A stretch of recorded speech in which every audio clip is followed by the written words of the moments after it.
All right, welcome on in to another episode of DCU Daily on Oh So Curious. It is, well, Tuesday still, for a few more minutes on the East Coast at least. A late night show tonight. Well, if you're watching it live, that is. But we have a lot to get into. It was a packed day of Superman news from end to end. We've got you covered. We're not only going to talk about, of course, what looks to be the final trailer for the movie, the one that we were anticipating for a while. Tickets are on sale now. They're breaking records. We'll talk about all of that. We'll get into all the different posters and all the merchandise, the popcorn buckets. We've got more popcorn buckets. And finally, we've got some Krypto popcorn buckets. So we'll get into that. Robert Eggers is doing a Christmas Carol movie for Warner Brothers. What? Okay, so we'll talk about that. Of course, there, is the story of how Warner Brothers is, being split in half, basically. Warner Brothers Discovery turning into two companies soon. NBC Universal did something similar recently, so we'll compare the two. And beyond that, of course, we have a whole hell of a lot more Superman, and then some more Superman. So to do that and so much more, let's hit that news intro and get the show started. It doesn't seem to matter what I do. I'm always the number two. All right, mister, I need to paint my abs on to get nominated. You don't see Robert Downey doing that. You're kidding. You're kidding. I can't open the envelope without the... Warner Brothers is heading back into the Matrix with a new movie in the works. Wonder what other surprises are in store. I want to be Bruce Wayne. I like that. You're gonna love me. There's the shot right there. That. Okay, we don't need to see chorus. Right there. You look ridiculous. Well, not no more, he don't. What, dude? I can barely understand you. Your accent's insane. What the needs now? Give me a hand up. Nope, I'm actually okay. Thank you very much. Oh, wow. Wow.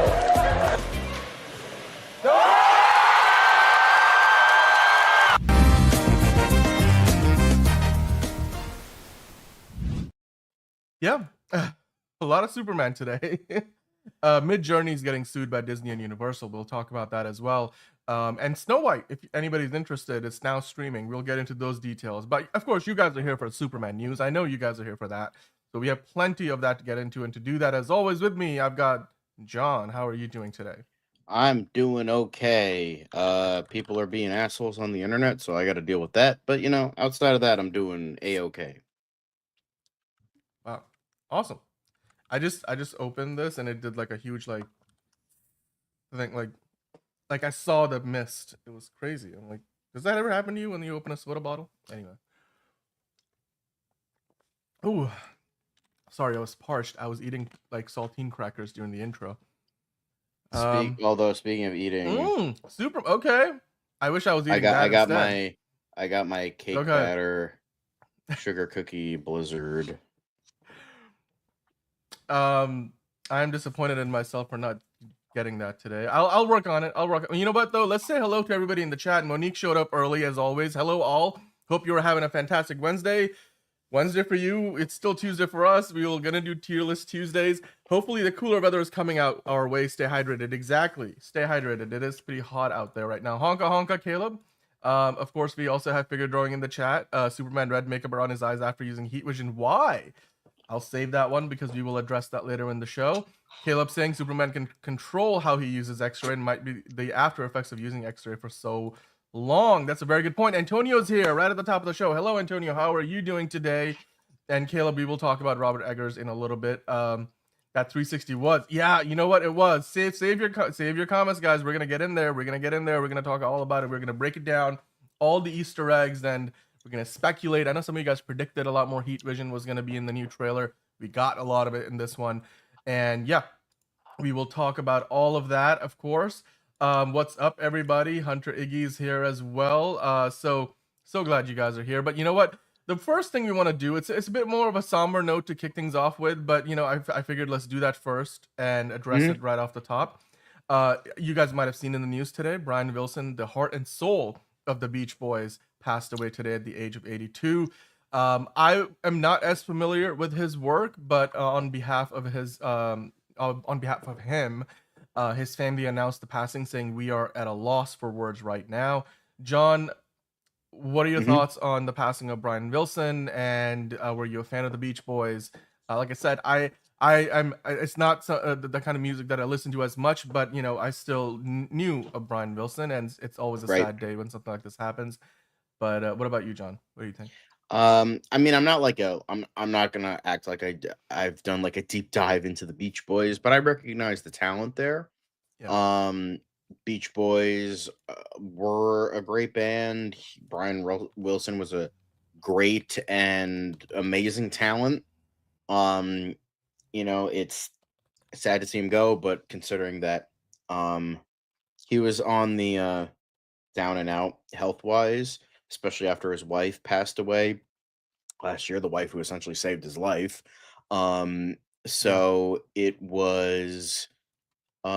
it's sad to see, but you know, considering what he went through throughout his life, the fact that he made it to 82 is a triumph, I would say. Like he lived a very long life, very rocky life, very, you know, Yeah. not great life, but for what he did, he made a lot of greatness and he did a lot of great things, did a lot of bad things, did it was a whole mix of things, but Brian Wilson was, you know, an amazing talent and Yeah. sad to see him go, but in honor of his life, I would highly recommend the film Love and Mercy. That's probably the best music Mm, biopic like I've ever seen, and it's about Brian nice. Wilson and Okay. two very important moments of his life when he was making pet sounds and when he was under the tutelage of like this scammer doctor kind of person. I forget his name, but very intriguing biopic and Yeah. definitely a great watch. So now you have a reason to watch it to I'm gonna celebrate check the it life out. of this great Absolutely. talent. I think it might be on HBO Max. That's when Oh, I nice. watched it, but they might have taken it off. I'm not sure. Okay. I'll look for it there. you know, and I'll let you know if I find it there. But yeah, Sly Stone and now Brian Wilson. It's been a rough time, and I think Antonio put it very succinctly, saying, "Let's just put it like this: he's the Dr. Dre of that version of rock and roll." And you know what? That does kind of sum it up quite well, especially for somebody like myself who wasn't as familiar with his work. Also in the chat right now, Nelson is here and Steven is here, of course, as well. So hello to you guys. We're only just getting started, but yeah, it's never, you know, a good day when you lose, you know, somebody who was as important as Brian Wilson was to the, you know, pop culture, just our zeitgeist in general. And yeah, hello, Hosea. Welcome on in. But yeah, guys, let us know what your favorite memory of Brian Wilson is in the comments down below. I would love to hear from you. And of course, it's not you know it's not ever good to hear that you know somebody has passed away. That we wish the very best, and you know our condolences are with Brian Wilson's friends and family. Well, now let's get going with all the Superman news, shall we? Because of course, today's show is as much of a Superman show as you're ever gonna get on DCU Daily, and you know, you might be wondering what that means. Well, I've got so much Superman news that I picked out today between John and I. We picked out so many different elements that we had to kind of sprinkle them in throughout the show. We've got a Superman tier list today, tier list Tuesday with all the Superman posters being ranked. We're gonna have Superman news and quick hits. We're doing Superman news now in the news section. Then when we get to DCU Daily proper, it's pretty much all Superman. But to kick things off, John, who's of course eating Superman DQ Sorry ice if you're cream. like hearing me So chew, but like I don't want to mute myself every time. So deal with it for the time being. all good, man. So like, you know, it's all things Superman everywhere all the time right now. But with that said, let's get things started with some updates from, you know, other Superman related collaborations and crossovers. And I wanted to kind of review some of the things we went through from yesterday's big Entertainment Weekly interview as well. So and especially if you know missed yesterday's show.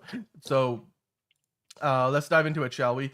The very first thing, apparently, I don't know if Ron is in the chat yet, but if he was watching, I mean, it's kind of disappointing because somebody's found out because they were trying to get themselves some of those Prime premiere tickets to the, you know, the July 8th screening of Superman, but they were in Canada, and apparently you have to be based in the US, so no Prime premiere screenings for Superman in Canada, which is unfortunate because like you see here from Threads user Polara, they said this is super ironic, given Joe Shuster, Superman's co-creator, was born in Toronto, Canada, and that's the city that Metropolis is based on. Toronto, not New York City, as you might have thought. James, and he asked James, got any chance for an early showing for your Canadian friends? Now, I wasn't able to quite figure out what's going on with Canadian early screenings, so I'm not really sure if there will be early screenings. I mean, maybe people in Canada just have to wait till preview day. But you guys let us know in the chat, or if you're watching, after the fact in the comments, if you were from Canada and you did find some Canadian screenings. But John, are you surprised by this? What are your thoughts? If you happen to be in Canada, it looks like you won't be able to go see the movie on July 8th early. It's just only for people in the Right. US. It's kind of sad, especially with the history of the city and whatnot. But I can kind of see why people are upset.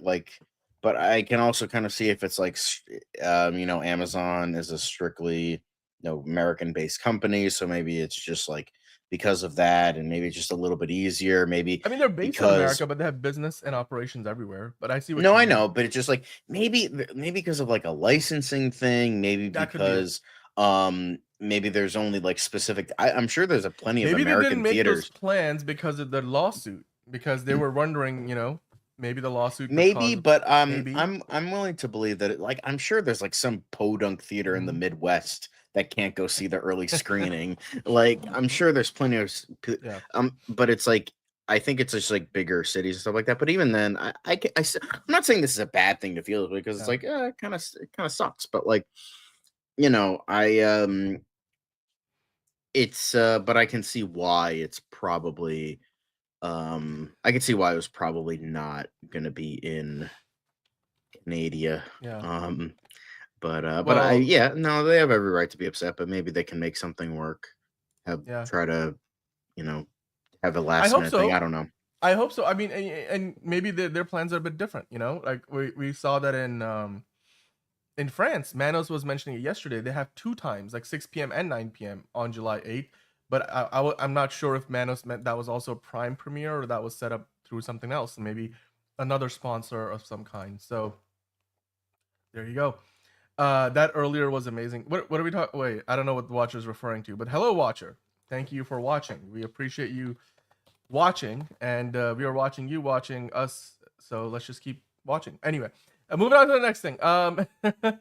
Some of the new details from the big interview that James Gunn did in Entertainment Weekly yesterday. I know we went over a lot of it yesterday, and so this is a bit of a repeat, if you will.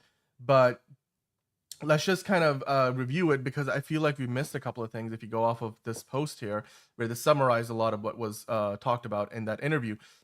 Of course, we know James Gunn is now writing a follow-up to Superman, but it's not a straight-up sequel. He said that himself, so you let the speculation run wild with world's finest rumors and whatnot. Superheroes apparently have existed for 300 years in the DCU. This is something we didn't talk about, John. Are you surprised that that's the kind of lived-in universe we're walking into? We knew this is the world where superheroes exist, but for 300 years, that's a long time. Goes back to around the 1700s. Maybe that's when Wonder Woman first cropped up. Maybe Max Mercury, because he comes from, I think, the 1700s, 1800s. So that could be really cool. I don't know a ton of heroes that are from like the 1700s, but maybe there was like an even earlier Justice Society or something like that. That could be really cool. But yeah, I think that's awesome. Like that's the most we got from the Snyderverse was like, oh yeah, fucking the gods existed, and then like that was it. Yeah, but, when I heard Wonder Woman say in the trailer like the age of heroes will never come, I'm like, oh my god, are we getting the Justice Society? No, it's just like some gods throwing a bolt of lightning at Darkseid. All right, cool. Well, they did also obviously have the Justice Society once you saw the Black Adam movie, but anyway, well, yeah, 300 years makes sense, says the watcher, because if the Western heroes like Jonah Hex and Vandal Savage, yeah, it makes sense. That's all fair. Vandal isn't a hero, but yeah, we get it. Hey, look, Enterprising, we are all hyped, and we're gonna save your comments about the trailer for a little bit later, because we will dive into all the detailed, breakdowns, Easter eggs, and everything we saw in the trailer. We're starting off with some of the other stuff because there's so much Superman marketing out there. Of course, one of the other things we found out yesterday in that interview, it's something we kind of knew, there is no Justice League in this universe yet. And then James Gunn made it pretty clear that post-credit scenes won't tease future projects unless it really works, because he's learned from his mistakes over at Marvel. So I'm guessing if there is a post-credit scene, well, there will be a post-credit scene in the movie, but it's most likely either going to be some kind of a gag, or it's going to be a direct connection to Supergirl, which is the next movie, kind of like what Marvel used to do in the early, like phase 1, phase 2. Yeah, like yeah, exactly. So sorry to cut you off a little bit, but like I think what he's saying in terms of learning from his Marvel mistakes, where it's not planned, so that like he's not gonna tease Swamp Thing. Like that's kind of sort of planned, but like not really. So I think like that's essentially what it's gonna be. It's like Supergirl is planned, it's filming, it finished filming, it's in post-production right now. That is going to happen unless Zaslav pulls another Batgirl and then it just gets shelved. I don't think that's gonna happen though. So I think we'll be getting that, like stuff that's like in post-production ready to be released. We'll get like a tease to that, like maybe at the end of Supergirl we'll get it like a tease to even Lanterns, like something like that. At the end of Civil War, they teased Black Panther, right? Back when MCU post-credit scenes made sense, or when it was at the end of one of the other movies, I forget, where they teased the events of Civil War. Like it just, there were direct connections. Nowadays, like Hercules and Thanos' brother, who I forgot like who Harry Styles is playing, all of those things like have not been paid off. So like I think, and then of course with James Gunn, what he was doing with the Guardians, teasing Adam Warlock and then kind of regretting doing that, like that, those kind of mistakes James Gunn is not going to make again. That's exactly what he's talking about, right? Yeah, Supergirl and a Brainiac setup could be it, Watcher. Those were our pretty surefire bets yesterday. Enterprising thing, as long as Gunn keeps learning and growing along the way, it can only make for a better DCU content. Exactly. And I think Steven was asking where's Bridget and Liz. They'll be back later in the week. They will be back, don't you worry. They're not here as often as John and I, unfortunately. You're stuck with us and our ugly mugs. Dan and John, why is James Gunn writing a sequel yet the Superman movie hasn't come out yet in the box office results? Well, because he has confidence. Yeah, he has confidence. I'm sure David Zaslav has confidence because we haven't seen the movie, but they have, and they probably know a thing or two about what a good movie. Because they've seen a thing or two. We are DC. Bum bum bum bum bum bum. Are we gonna see? By the way, hello Hugo Millie. Are we gonna see old superhero posters in the world of maybe in the DCU, like Dr. Fate and all that potentially, because they'll be like legends. But give me Max Mercury for fuck's sake. Like that dude gets no respect. Like, and he's not like terrible or anything. So give me Max Mercury for God's sake. Well, bro deserves some time in the sun. John, a couple of the other things that they mentioned in that article was, of course, Ultraman. When James Gunn was asked if Ultraman is Lex Luthor's version of Superman, he said that's close. So I guess we're not that far off the mark. In today's trailer, maybe giving us even more of a hint as to who or what Ultraman is, and we'll talk about that later in the show.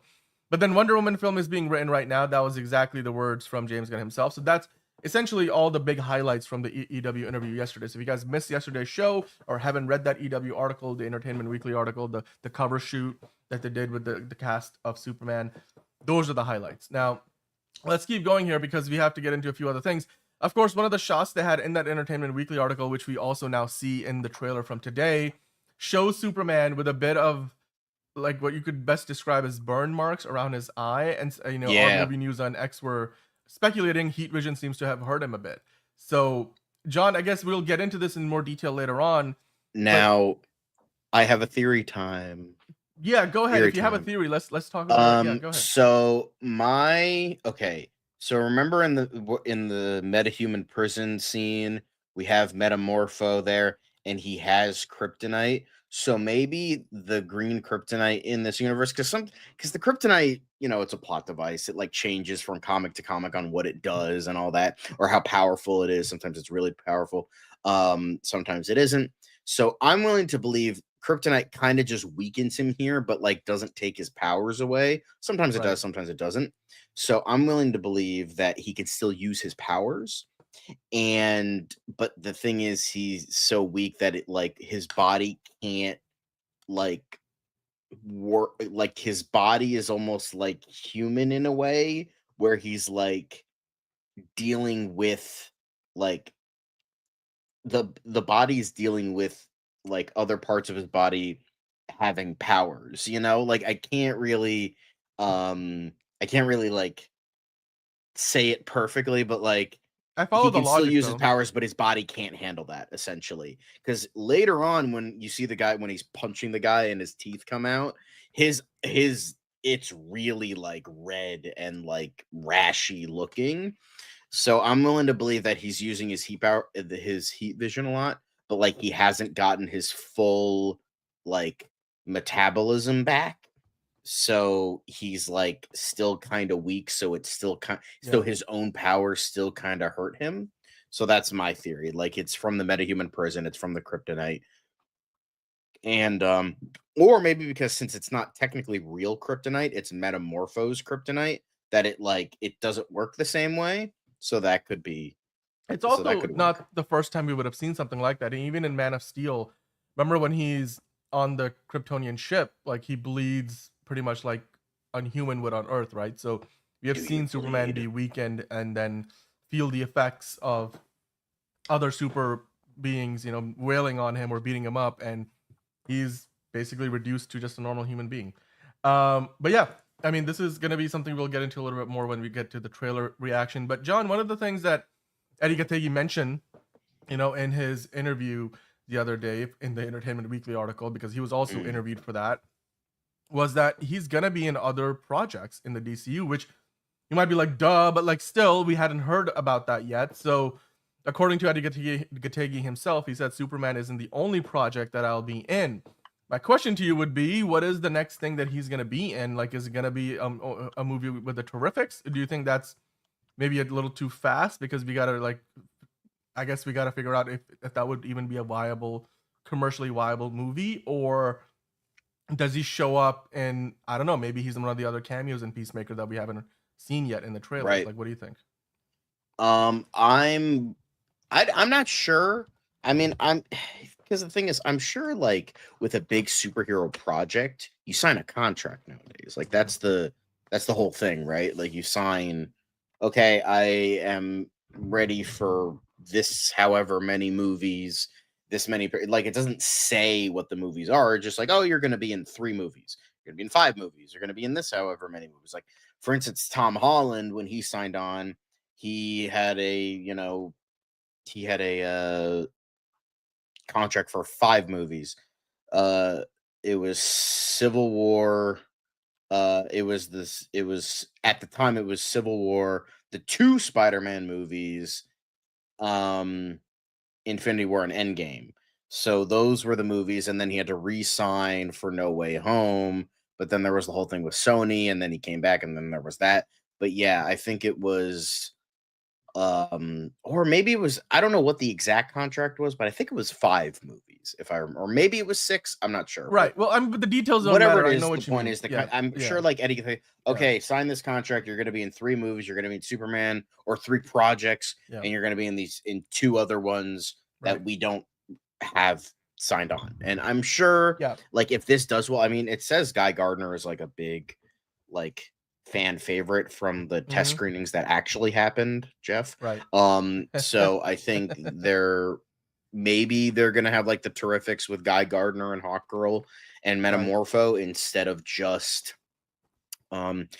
the comic accurate version. So maybe. so maybe we're gonna be getting that, and you know what? I'd be cool with that. Like I like Gathegi as an actor. I think Nathan Fillion is killing it as Guy. He's like the what, and the what, and Hawkgirl is Yeah. like it's Right. great stuff. I will say though, Caleb, yes, Tom Holland did sign a new did. contract. That's He why did. he's doing it, you know, Spider-Man 4. But I don't think we're gonna honestly, while the Terrifics theory is probably like the easy one to go to, I do not think that's on the horizon right now. It just to me feels like it's the most out there thing that they would, I mean, no offense, I just don't think there's enough awareness in the general audience to who the Terrifics are, and we don't know yet just how much Mr. Terrific figures into the story of this movie. And look, they might have an idea like in the works. I mean, yes, I'm not saying that's not the case, but proving its viability will depend on just how popular Mr. Terrific ends up being in this movie. It's kind of like, you know, the greenlit a Birds of Prey movie because Harley Quinn was a huge hit coming out of the first Suicide Squad film, you know, and they didn't have plans for that, you know, until we saw Margot Robbie in that role. I mean, this is kind of, I think, the logic where, as far as, you know, where he's for sure gonna be coming up next, I bet you he's showing up in Peacemaker. That's probably the most likely other project on the horizon.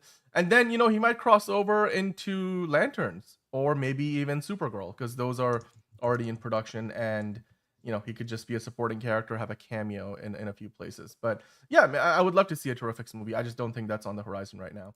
The Watcher saying, I believe Terrific will be the one who's the most inspired by Superman to be better, and then he abandons the JLI and goes solo and funds the Terrifics. Yeah, it's possible. Again, it's probably still years away if they were to do a proper Terrifics movie. So yeah, we'll have to just wait and see. It's also going to be a matter of, you don't want to like have 5 other teams before you even get to the Justice League. I feel like what they have now is a proto Justice League, and then the next team is going to be the Justice League. Gang. Like, what you don't want to do is do a Suicide Squad. We already have a Creature Commandos. Like, they don't want to have the situation where literally every corner you turn, there's a new superhero team sitting there, and we're only a couple of years into the universe, you know? It's going to detract away from the idea of what makes Justice League special. Because, like, if there's, like, for example, we're going to have 5-6 different teams in Avengers, Doomsday and Secret Wars, but they're going to be like the 35th, 36th movie, you know, of the franchise, almost 20 years into the franchise. Marvel has spent a lot of time building up to the point where they can cross over 7 different teams of heroes. DC doesn't have that pedigree yet. I think you have to first establish the Justice League as the big team and then get into other things. Like, sure, they could have had like, oh yeah, you know, historically Justice Society existed and there were other things, but I just don't see the Terrifics being like the next big team. Right. No, So, that's fair. yeah. Yeah. But anyway, okay, let's keep the ball going here. We have a few other things. Let's get rid of that message there. There were, of course, you know, there always are, you know, ad spots and international trailers that show footage that we don't get to see domestically in the US, or if you're in US and Canada. And apparently in some of those spots, there maybe we're even teasing the idea that Clark Kent's identity might become public. John, how do you feel about that? Again, it's just a bit of a tease. It's not necessarily like, you know, telling us for sure that's what will happen. But yeah, how do you feel about it?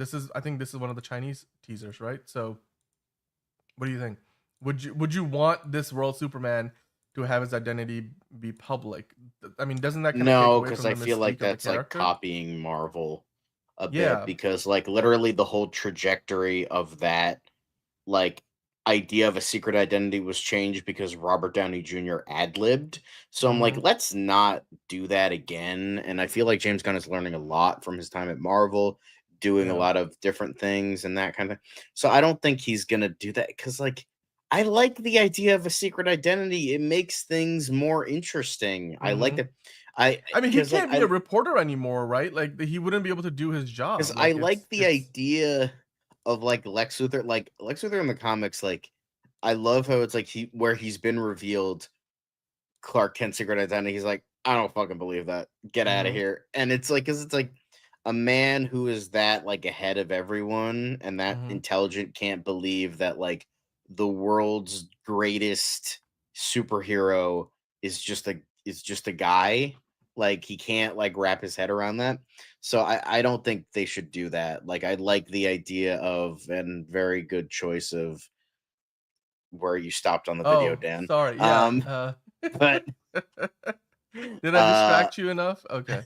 Go ahead. Keep but saying I what you were- think I don't want a secret identity. I don't want like a secret identity to be like abolished. It's just like I don't like that. Yeah, because essentially this is because Lois Lane has this line in there with like, hey, eventually people are gonna find out that you're Superman. Which again, it doesn't mean that will happen, but By the way, Pacerland 317. Yeah, congratulations to the Pacers winning today. It's gonna be you know, your perfect night continues. That's where we are at right now. We've got a long way to go. Lots of Superman to talk about. Yeah. Again, secret identities I think are such a core part of these characters in DC. Like in Marvel, I don't know. Like obviously they've shown that you can make it work. I just don't think that's the way they should go about it though. All right. Well, we've got all you guys in the chat. If you are here and you are watching, please do hit the like button. We would appreciate that. It's again, one small click for you guys helps us out a ton and brings in more new folks into the chat and the community. So you'd love for you to hit the like button if you're enjoying the show, of course. You know, hit that like while you're here. John, we do have a new power cape set from Superman that you can get for yourself. So this is some of the packaging here. You can see that, you know, it's got like I don't think that would rubberized fit version me, of the but logo. like I can make it work. Yeah, maybe you just need an extension on the shoulder thing. Like that's. But what do you think about the idea of a power? This is probably gonna be popular for kids, I guess. Maybe around the time the movie comes out, Halloween time. Him? Yeah, exactly. I love that. But again, not everybody is gonna be like as egotistical and self-centered as Steve Lombard. So like, I'm sure some smarter people will figure. That's what I really loved about Man of Steel. Like literally in Man of Steel alone, Lois Lane knows that Clark is Superman, and even, you know, Perry White knows Clark Kent is Superman. It's because of the article that she's been writing, and you see like the people who are in his inner circle know, but they're also, you know, are his confidants. And it doesn't go beyond that. We saw that in the Sam Raimi trilogy until, you know, he becomes like, until it gets revealed. And what was the second or the third movie? But until then, I mean, yeah, few people in his life knew about it. And I think obviously with the new Tom Holland Spider-Man, this showed that Aunt May knew about it. Obviously all the Avengers know about it. So it's a bit more realistic. It doesn't need to be that, you know, only one person in the world knows it. So I'm okay with that. I love that. Many siblings will be beaten with that rubber bar across America. God. Gang marking territory. What are you talking about? The S logo being on the side? The side. What the fuck are you talking about? Oh, on the bar, there's a bit of an S logo. Okay, I see. The bar that's being bent there. Got it. Yeah, no, Gunn mentioned that the secret identities is a big part of what makes DC characters unique. So absolutely, I think you'll honor that. And that's a great shout. Again, thank you for saying that, Elite Easy. And by the way, hello to the show. Welcome on in, and we have got a ton to go. We're only just getting started here. So yeah, that is branding, Elite Easy. Speaking of branding, Fandango's got a special bundle offer for you guys where you can get a collector's bundle, which will come with the limited edition 24x12 concept art print.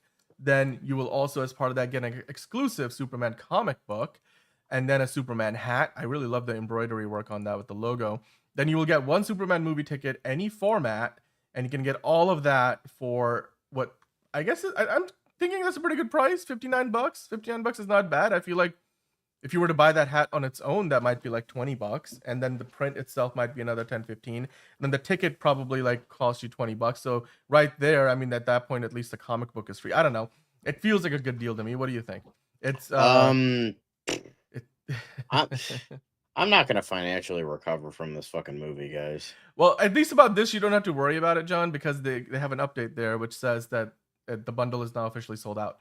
But you can still pick up the hero gift set at Fandango, which I guess is something similar. Honestly, that would be really funny. Just like, and you can wear it, like you could put it like on your head. Lex's forehead as a popcorn. Dude, yeah, can you imagine it was like his head opens? Anyway, that'd be great. Mr. Clean. No, it's like, it's like an Iron Man head, but like they need to get this Mr. Clean thing going before the movie comes out. Like Nicholas Hoult needs to do a Mr. Clean ad as Lex Luthor. That should be something they do. Anyway, let's keep going. We got a few more things before we get into the quick hits. So yeah, Superman lands in theaters July 11th, of course we know, and Fandango's advertising it so that, you know, if you go on Fandango and get your ticket, when you click on the seat you want to sit in, it turns to a Superman logo. I like the branding. It didn't when I did it. I'm just saying it was just an X. I know, that's same for me. Like, but apparently this is a feature that's available in, I guess, certain. I saw the same thing for the Fantastic Four one, where it turns into the 4 logo. So, because remember, you know what? Again, I'm Fantastic Four. Uh, Super, man. say that again. That is branding, as Elite Easy would say. At least it isn't Batfleck brand. Okay, I see what you did there. Good one. That's a good one. Well, Fandango is also doing a Be a Hero campaign in partnership with the Boys and Girls Club of America, or Clubs of America. You can round up your movie ticket purchase to the nearest dollar amount to support the Boys and Girls Clubs of America. I think I did this from when I got my early tickets to the Prime premiere, which were processed through Fandango. So I was able to kind of donate a few. Well, it was less than $1, obviously. Like that's what this implication is. But John, again, what do you think? Because there was I forget the name of the organization that were doing this special. They're doing a special screening of Superman where basically they were doing a crowdfunding campaign and they wanted like 10 grand to get like underprivileged kids to be able to go see the movie. And Superman and James Gunn might as well be Superman because he made a big donation and basically got them to 10K rather quickly. This is kind of similar to that, right? Like not to go see the movie, but Boys and Girls Clubs of America do a lot of good work, and you can donate like 50, 30, whatever amount of like little, bit of a chunk of change to them. So that's I like this. This is a good initiative. I mean, I used to be part of the Boys and Girls Clubs years ago. So this is good to see. And I remember seeing this like when you would like click into the Fandango thing for the Prime members. I was like, oh, all the ticket proceeds are gonna be going to this. So yeah, this is really cool. I really like this a lot. Going to the kids, very important. So I mean, because that's what Superman is for all ages. Not just grim dark incels, but I think this is really awesome. Also, Tall Clark. Oh, I love that guy. That's the Brazilian Superman. Love that. Oh, nice. Dude. I love his comment too. What did he say? He said, "Turning tickets into hope. Great initiative." That's perfectly put. That's exactly Tall Clark. That dude. That dude is beast. I love that guy. I love that guy. And you know what? Bane will break you. Hello, by the way. Hello to Nelson in the chat as well. Fandango was crashing because of the tickets. The demand for tickets. This was something we talked about yesterday as well. I don't know if this was happening today. But we will get into the record that this movie broke. So, which might be the reason why. So, there is some truth to that. Bane will break you. James Gunn using kids to market the film. Pathetic, Snyder Bros. Well, Caleb, I know you're being facetious, but yeah, there we go. Okay. Apparently, James Gunn confirmed, John, because yesterday we talked about it. For a lot of people, they went in and checked a bit early because we were told to wait until noon Eastern time for the tickets, the early Prime tickets, to go on sale yesterday. But a lot of people went and checked earlier than that and saw that they were available like much earlier than the officially announced listing time. And it looks like James Gunn confirmed it here. Like he said, yeah, you know what, go get him, gang. So a little disappointing again that somebody messed up, and because for those of us who were waiting till the time that we were told to wait till, I managed to still get decent seats, but I'm sure there's people out there who weren't able to. Oh yeah, I got a good seat. Luckily, I was like, I'm not where I'm like, I wasn't gonna be texting people like, who wants to see? No, I'm just like, I'm going by myself. I'm not dealing with like texting. But I just, 20 million people, it's just like a small thing, but I'm sure like it's never from a customer service standpoint. You never want to have a situation where you advertise a certain time, like 9 a.m. Pacific time, 12 p.m. Eastern time, and then the tickets are on sale way before that, like hours before that. And like I logged on at 12:05, and like half the theater was sold out. I was like, am I crazy, or are that many people getting these tickets in the last 5 minutes? I mean, sure, it can happen. We've seen it happen, but it's not like this is an Avengers Endgame level of hype. Like, let's be honest. Like, I mean, I got it in the middle of the day, so I wasn't like shocked or anything. But I mean, I was, because like 5 minutes in, I was like, what? Like 5-10 minutes into the, so again, not the biggest fumble. I think their biggest fumble in marketing this was like skipping the Super Bowl trailer, but and then doing what they did with Puppy Bowl. But this was, a small blemish on what has otherwise been an almost flawless marketing campaign for the film. So, there you go. No, I go see movies all the time alone. It's fine. It's just like, it's not like, don't take that as like me being like sad or anything. I'm just like, it's just hard to like get schedules like lined up. People got work, people got this. So like, that's just, oh, by the way, my sister got me that cookbook. I don't know if nice. people saw, but I kind of see it. Yeah, Nice. but Dylan Hollis, I love that dude. He is so funny. If you watch him, he's like he makes like vintage recipes on Tickety Nice. Talk, and he's very fun to Well, watch. Anyway, moving on to the next thing. Trunk or no trunks. Apparently, they had a real conversation about this, and Fandango has this clip up, and you guys can really, get a better idea of what the cast thinks about it, like the challenges of making it work, and like thematically why they made the decision. We have heard a lot about this before with James Gunn mentioning that ultimately David Cornsweet convinced him to do this, but now they've got a cast interview here with Perry Nemiroff here on Fandango, and you guys can watch their explanation. I love this clip. This is we might bring a quote in from it in a future episode, but I love talking about this because again, we have talked about how with the trunks you've got the whole bulge situation, and do you really need to wear your undies over your outfit? But then again, it's the Superman portrayal they're going for, and I get it, I totally get it. But this was interesting to hear from the from the cast of the movie itself. Yeah, I love it.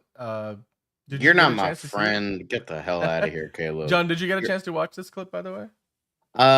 No, I think maybe I saw like a little bit of it, but I didn't get a chance to watch the whole thing.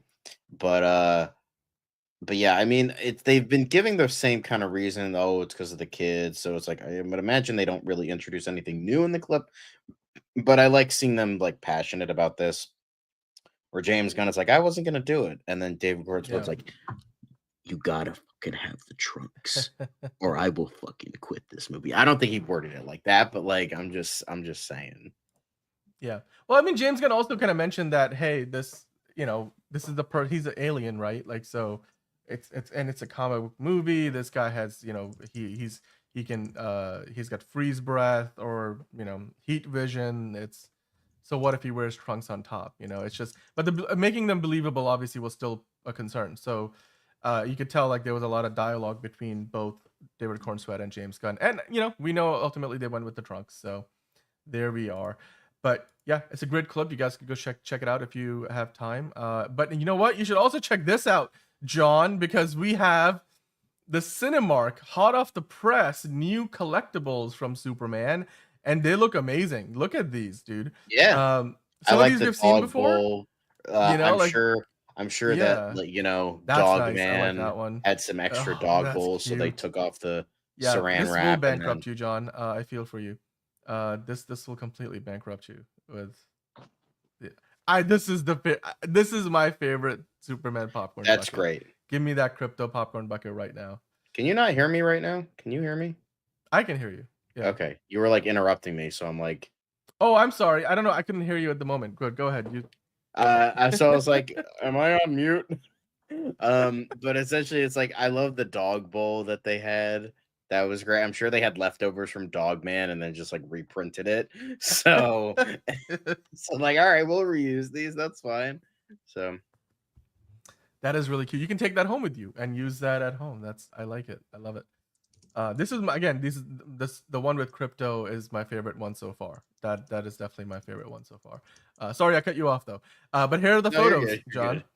That's if instead of just going to the video, you guys can take your time and marvel in the amazingness of this Krypto popcorn bucket. It doesn't hold a ton of popcorn, but it's enough. I mean, quite frankly, that's pretty much all the popcorn most people eat before they toss the rest of it out anyway. So this one I love because again, you can kind of bring that home with you for your doggy at home. And it's got all the right branding. This is for a big dog though. So that is, it's a lot of popcorn. That is a lot of popcorn. All right, and then we got all the other Superman ones. Some of these we've seen before, but love the artwork, whether it's animated or live action artwork. Love it. I love it. We're gonna get into a lot more of this in later parts of the show, but the dog bowl is awesome. Certainly better than the puppy bowl. But anyway, that's all the Superman news we've got for the time being, because we will circle back to Superman in a few minutes. But in the meantime, guys, let us know, what do you think about those popcorn buckets? What do you think about DC, the DCU having 300 years of superheroes, and all the other stuff, all the other collaborations, and trunks or no trunks conversations? Let us know in the comments down below what you think about that. Of course, we're following the Superman story nonstop, so we'll keep bringing that to you each and every day.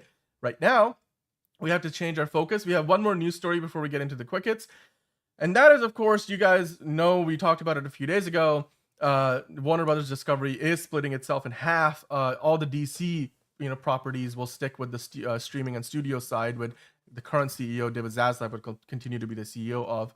Then the current CFO Gunnar Weidenfeld, I think, he is moving over to the global network side, essentially, where all the cable networks will go. Some of the other sports rights, as well as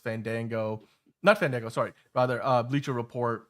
All of those properties will be a part of that half of the company. Now, this is similar to what they did with NBC Universal, or NBC Universal basically was working on this for a while. They spun off all of 7 of their cable networks and a bunch of other assets like Rotten Tomatoes and Fandango and such. And well, they called it now it's called Versant. But John, there's a pretty big difference between these two spincos, as they call them.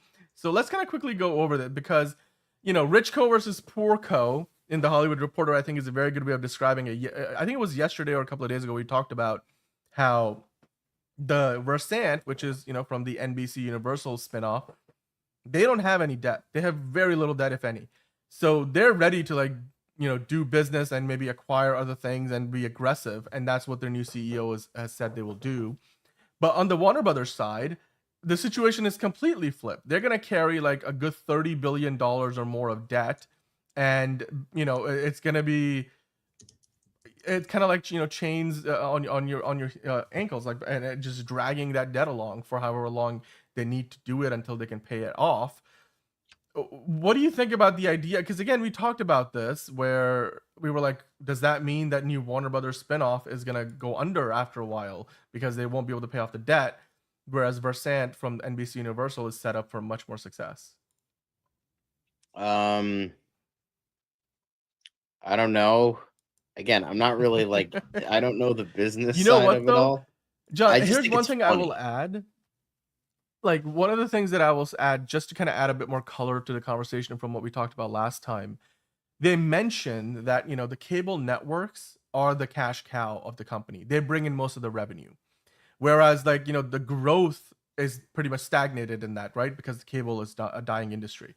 And then on the streaming and studio side, that's the growth part of the business. Like, they're growing, but they don't bring in as much revenue. Like, so as far from a cash flow standpoint, the cable side of the company will be, cash flow rich, but growth poor. Whereas, the other, it will be the opposite for the streaming and studio. So essentially, what Warner Brothers is doing here is they're letting go of, it's kind of like, pros and cons. They're letting go of all the cash that is coming in from the cable side of the business and saying, you know what, we'll bring in less, cash flow, but we will overall be more profitable and more balanced from a Wall Street perspective. And Versant, on the other hand, is well balanced and has the cash flow of the cable network. So I still feel like Versant is in a better position. But they did also say that now, according to all the industry insiders, the new Warner Brothers that will come out of this with all the streaming and studio assets with David Zaslav, they'll be much more ripe for investment or buyout. Thank you, Watcher. We'll see you next time. You can always stop back in to watch the rest of the show. But I don't know, John, what do you think? Do you think that means that the David Zaslav side of the company, which is apparently going to be more likely to be either bought out or invested in and taken over, is that going to ultimately be what happens? Or, do you think they're going to be looking to buy other companies once all of this is done? I don't know. I just think it's hilarious that, like, they did this whole merger and then they just ended up splitting up again. Like, what, like 3 years later? And then they're splitting up some Discovery assets too. It's not like some parts of Discovery will stick with Warner Brothers now. Like, not many, but like the majority of Discovery is like being split off, and the loss-making parts of Warner Brothers too. This will be the third time in like a decade that it's this just happens. Funny to me. It's just very funny. But guys, let us know in the hey, chat Ron. if you're watching live. Yeah, nice, hello, Ron. By the way, Ron, we talked about how the Prime screenings are not happening in Canada earlier, so that's kind of disappointing. But hopefully, you guys have another like early screening of some kind you can go to. But yeah, I mean, hey, Rich Co versus Poor Co. There's a lot more information in this article, but a lot of it is just numbers related, so I'm not going to bore you with the details. But in general, we talked about it the other day. It just seems like the Warner Brothers split one company will have a lot of debt, the other one is, going to be pretty much debt free. Whereas with what NBC Universal did, they created a spun off company, Versant, that's in much better position to right out the gate, do acquisitions and grow and be aggressive with their business model. Whereas the company that will come out of the Warner Brothers split with all the cable networks, they will have a much harder road ahead. Like they'll have to really thread a needle. Let us know in the comments down below. What do you think? Do you think Versant will end up going and buying, the split up parts of Warner Brothers Discovery, all the cable networks, or which of those spin co's, or is it rich co versus poor co? Which of them will survive in 5 years' time? Let us know in the comments down below. If you're watching live, guys, hit the like button. We really appreciate that. A few of the global networks are probably going to be sold. Yeah, you know what? That's probably true. That's because they have a lot more networks over at Warner Brothers, and not all of them are, making money or even right now. Whereas NBC Universal really did kind of narrow down their networks to just 7 and curated the selection so that they're not like have a lot of like networks that don't do very well with cable bundles. So even on that front, NBC Universal was better prepared for that, spinning off into Versant versus what Warner Brothers is doing. It feels much more of a short-term decision because they've only been there for 3 years, the current ownership, which makes sense. But anyway, guys, let us know in the comments down below what you think about all of that. Right now, we have to change focus because it's time now for the quick hits. So let's get into the quick hits, shall we? Let me find that beautiful music. All right, so let's dive into the quick hits because we've got a few things to get into that are, not DC related on a show that is very DC heavy. So who cares? Perfect. Good one, Caleb. All right, well, you know what? Speaking of caring, it looks like, Bryce Dallas Howard, she's pretty good at figuring out when she's part of a bad movie. Because she's like, I've never been shocked. Like, whether it's Argyle or Lady in the Water, you can always see it coming while you're making it. And is that the director in her, or do you think that's just true of actors? They can see, like, when they're part of a train wreck. I think like having a famous director father also majorly helps that as well. Mm-hmm. But I do love this. How you have people like Ryan Johnson that are like, what do you mean you guys didn't like my movie The Last Jedi, where it shits on the original characters and the audience? What do you mean you didn't like it? Meanwhile Bryce Dallas Howard was like, yeah, it sucks. I got a paycheck out of it. Yeah, but you know what? Honestly, as somebody who has made a few movies myself, like, I can tell you can tell when you're on set that this is not going well, Yeah. And that this is gonna be a patch job or something like that. So I mean, the only time like it like warrant like a really bad production, very few of those can warrant a good movie. The most famous is probably The Evil Dead, because literally, like, reading up on the production problems of that movie, it's like God himself didn't want Sam Raimi to fucking finish that movie, and yet it spawned one of the greatest horror franchises of all time. So it's just like, it's interesting how that turns out. And then Alien 3, I know that had a ton of production problems, but I love that movie. I thought that was a great Jaws movie. I mean, but like Jaws and Star Wars famously were rescued because they were able to, like, go in and do work on it in post or just do reshoots. But still, there's something where you said you can only do so much polishing a turd. And I mean, yeah, it's not a surprise that Bryce Dallas Howard, I'm sure other actors can also tell, when a movie's not going really, really well right out the gate. I do like the Knives Out series too, Ron. I do, absolutely. But yeah, Ron, I mean, they're nothing of note. I have made some movies, but it's nothing significant. So, and you probably can't find it anywhere where significant. So anyway, that is still, I'm trying to move up in that world, in that part of the world at least. But hey, speaking of moving up in the world, Patrick Schwarzenegger is trying to move up in the world with probably what would be potentially the most iconic role of his young career in American Psycho. Of course, they're doing a remake of that, as we know. And Patrick Schwarzenegger is under considerations or for the lead role, but the producers are wondering if he has the chops. John, do you think he has the chops to play the role that Christian Bale really, inherited and quite frankly, made famous for most audiences out there today? Doesn't this already have Austin Butler in the role? I don't think so. Is it? No. Yeah, I'm pretty sure they cast Austin Butler already. Are you sure? No, it says here he briefly emerged as a rumored frontrunner, but he was never in serious talks. Okay. There you go. I'm sure he could do it. I'm sure he could. I mean, I've heard, although to be fair, I heard the latest season of White Lotus was not very good, but I heard he was good. So, that's interesting. But guys, Glenn Powell is right there. Like, hello? Yeah, but it looks like, Ron, like, it just doesn't look like Austin Butler was ever in serious consideration. I mean, this could be a career-making role for Patrick Schwarzenegger, so, like, why not, Like, I think he's got the range. But, hey, speaking of Superman, they did this whole, like, trust exercise, or, like, a little promo where Nicholas Hoult and David Cornswet were doing this, obviously, like, doing the fall thing, and he's like, never trust a supervillain, but do go see the movie on July 11th when it comes out in a movie theater near you, which very Lex Luthor of him, and I thought this was really meta. I watched this 5 times in a row, and I thought it was funny. Very well done. Love it. Great. Love it. Perfect. Oh, Amazing. love it. Too much. Moving on. But hey, you know what? John, do you feel old yet? Because apparently the Game Boy Advance released 24 years ago today, or at least when we started the show. I was 4 years old when this came out. Holy cow. Look at these celebrities. Game Boy Advance. Wow. Is Diddy there? I don't That see would it, be not, funny. not yet. I don't know. Damn, Oh my Antonio. God. Whoa, Antonio Banderas, calm down. It's just a Game Boy. Put the Game Boy down. Bro looks like he is about to stick his dick in that Game Boy. Like, Jesus fucking Christ. What the hell? Antonio Banderas. It's been 24 years though, dude. That's like 2001, right? That would make it. Oh my God. Yeah. Like 2001.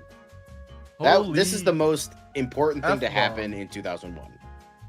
Clearly, absolutely, clearly, Yep. it was the most important thing. Anyway, It was the, the most memorable important movie- event from that year. Most memorable. You know what? The most memorable movie of this year, of course, has been Snow White, because so many people loved it and went and saw it, and now it's coming out on Disney Plus. So you guys can go watch it there. If you can't watch it on Disney Plus, you can still, you can rent it on Apple TV or Amazon Prime. Like you can go check it out in all of those different places. John, aren't you excited that Snow White is finally on streaming? Aren't you? Didn't you love this movie? Wasn't this the biggest movie Disney put out this year so far? No comment. So many people love Gal Gadot's acting. It was amazing. It was inspirational. It Nah. was so good. We don't do that here. Delete that footage. All right. Well, you know what? Netflix just revealed the first look at Building the Band, which is a new series, of course, confirming Liam Payne as in a guest judge role. Liam Payne, who is, of course, now he passed away in the time since the show was filmed, but apparently they were in consultation with the family of Liam Payne, and they decided to just move forward with having him continue on in the series. And the producers made that call. What do you think about this decision? Do you think it's okay to have him still be in the show even though he's no longer with us, or should they have cut him out, or I don't know, like reshot the whole thing, or just canceled it? I don't even know what this is. It's I think this is like a reality competition series. As far as am I wrong about that? Hold on. That's what I thought it was. Did I misread it? Okay, so his family were supportive of this. Yeah, it's serving as mentor judge, and Destiny's Child's Kelly Rowland serving as a guest judge. It's kind of like some kind of cross between The Voice and America's American Idol, I should say. Yeah, they shot it in Manchester, England. So there you go. Well, I guess we'll see when the show comes out, like how much people care, even because again, like you said, John, not a lot of people were even aware of this. But you know what's funny? Mid-Journey is getting sued by Disney and Universal. Apparently, according to Disney and Universal, Mid-Journey is a bottomless pit of plagiarism. Piracy is piracy, water is wet.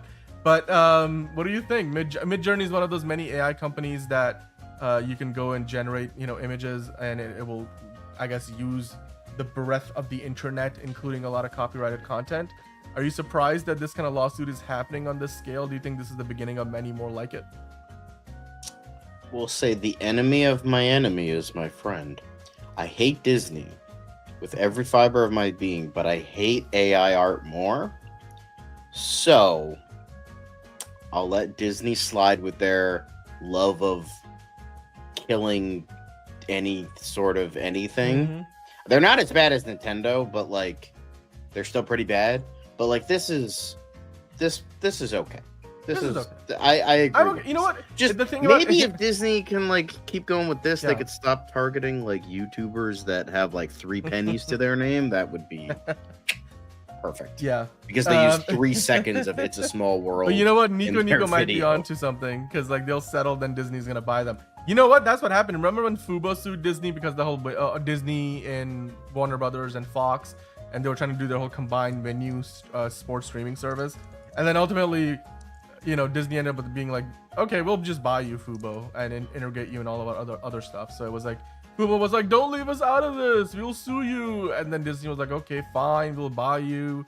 Yeah, maybe this is what happens, but hey, at least as of right now, they're suing them. So hopefully that stops Midjourney from, you know, pirating and using art without people's permission, and I think that's definitely a big point here, which hopefully will be enforced across other companies like it. But John, the big story of the Quick Hit segment today is Robert Eggers apparently writing and directing a Christmas Carol movie for Warner Brothers, and Willem Dafoe, of course it's gotta be Willem Dafoe, the top choice to star in the movie. Is this like the 5th different movie that Robert Eggers is currently working on? What do you think about it? And of course, I'd watch it. Like, yeah, you know what Willem it would Dafoe. probably be? I don't know if you remember, there was like this mini series with Guy Pearce that was an adaptation of A Christmas Carol. I feel like it's gonna be that vibe. Yeah. It's just gonna be the most like degenerate, dark as fuck thing. And if it's Willem Dafoe, that's just like home run right there. Maybe it'll finally get him a fucking Oscar that he's been, you know, deserved for the past 40 years, but like, you know. Yeah, according to this article, sources tell Deadline that Warner Brothers is in development with Eggers, who will write and direct a retelling of the classic Charles Dickens Christmas ghost story, A Christmas Carol. Insiders add that while negotiations are not underway with talent, Eggers is writing the role of Ebenezer Scrooge for his longtime collaborator Willem Dafoe, who I'm sure when it comes down to it, he will not mind starring in the movie. I still want to see like the 8 Mile version movie with Willem Dafoe in it, you know, that version, like all those posters we got. I still want to see all of those Willem Dafoe movies that we never got, but maybe in an alternate timeline we would. But now in our own prime, you know, timeline, we're gonna get A Christmas Carol with Willem Dafoe, which would be absolutely perfect. Let's get into the last Quick Hit, John. And apparently, you know how we talked about a long time ago that AMC theater employees were gonna start wearing Superman shirts as part of their uniform leading up to the movie coming out? Well, it looks like apparently it's true. They have now officially started wearing Superman uniforms. If you go to an AMC near you, you might catch them wearing one of the Superman shirts, like you can see right there in the image. I don't know why this image is mostly just the empty ground, but John, you personally saw this. So is it true that if you go to an AMC and they're wearing these uniforms? Yes, I wore one of my Superman shirts the other day, and I got compliments on it, and then Nice. I complimented theirs because I was like, "Hey, nice shirt." He's like, "Hey, Hey, okay. and I talked to okay. this girl behind the counter, and she was like, "How long do you think it's gonna be?" I'm like, Yeah. I mean, to be fair, Mhm. she's probably not chronically on the internet like the rest of us. Right. Yeah. So, I'm like, "Oh, I heard it's a little bit more than 2 hours." She's like, "Really?" That's people long." pretend And to I'm wear like, those I Superman don't know, shirts. but like, you know. Yeah. You know what? I don't think you'll confuse them because they probably have like ID cards, Steven. But no, good point, John. They mistook John as an employee. Oh yeah, that's the big twist at the end of that story. No. Dude, Fantastic Four doesn't come out for 2 weeks after Superman. They're not. That's not what's happening, Caleb. But anyway, Mom Spaghetti from Willem Dafoe. That'd be. It's not William Dafoe. It's Willem Dafoe. But John kind of did a bit of like Willem Dafoe accent with Eminem's raps the other day. That was great. All right, well that's it. That's all the quickest we got. Now we're gonna move in to a different part of the show. But John, if you don't mind hitting, Actually, you know what? I found the music. There we go. We're gonna There you cut off go. the music. Shall I we? wish we can like, you know what, we should like collapse some of these so it's like easier to get to things. Yeah. What are we but talking? What are you anyway. talking about? Anyway, I'll show you later. But Yeah. yeah, thanks for watching the news segment, guys. This is my thumb. I killed the man with this thumb. Anyway, like and comment and subscribe, guys. Yeah, Hit let the us know in the comments notification down bell. below. Which of the quickets were your favorite? We'd love to hear from you. I think I know what you're talking about, by the way. I just did that. That's helpful. Okay, cool.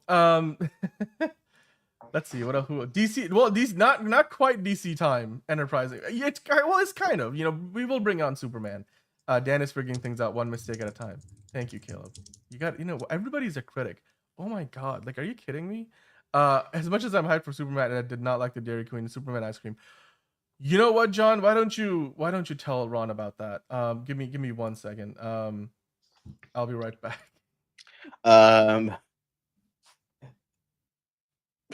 Hot take. I'm not as much.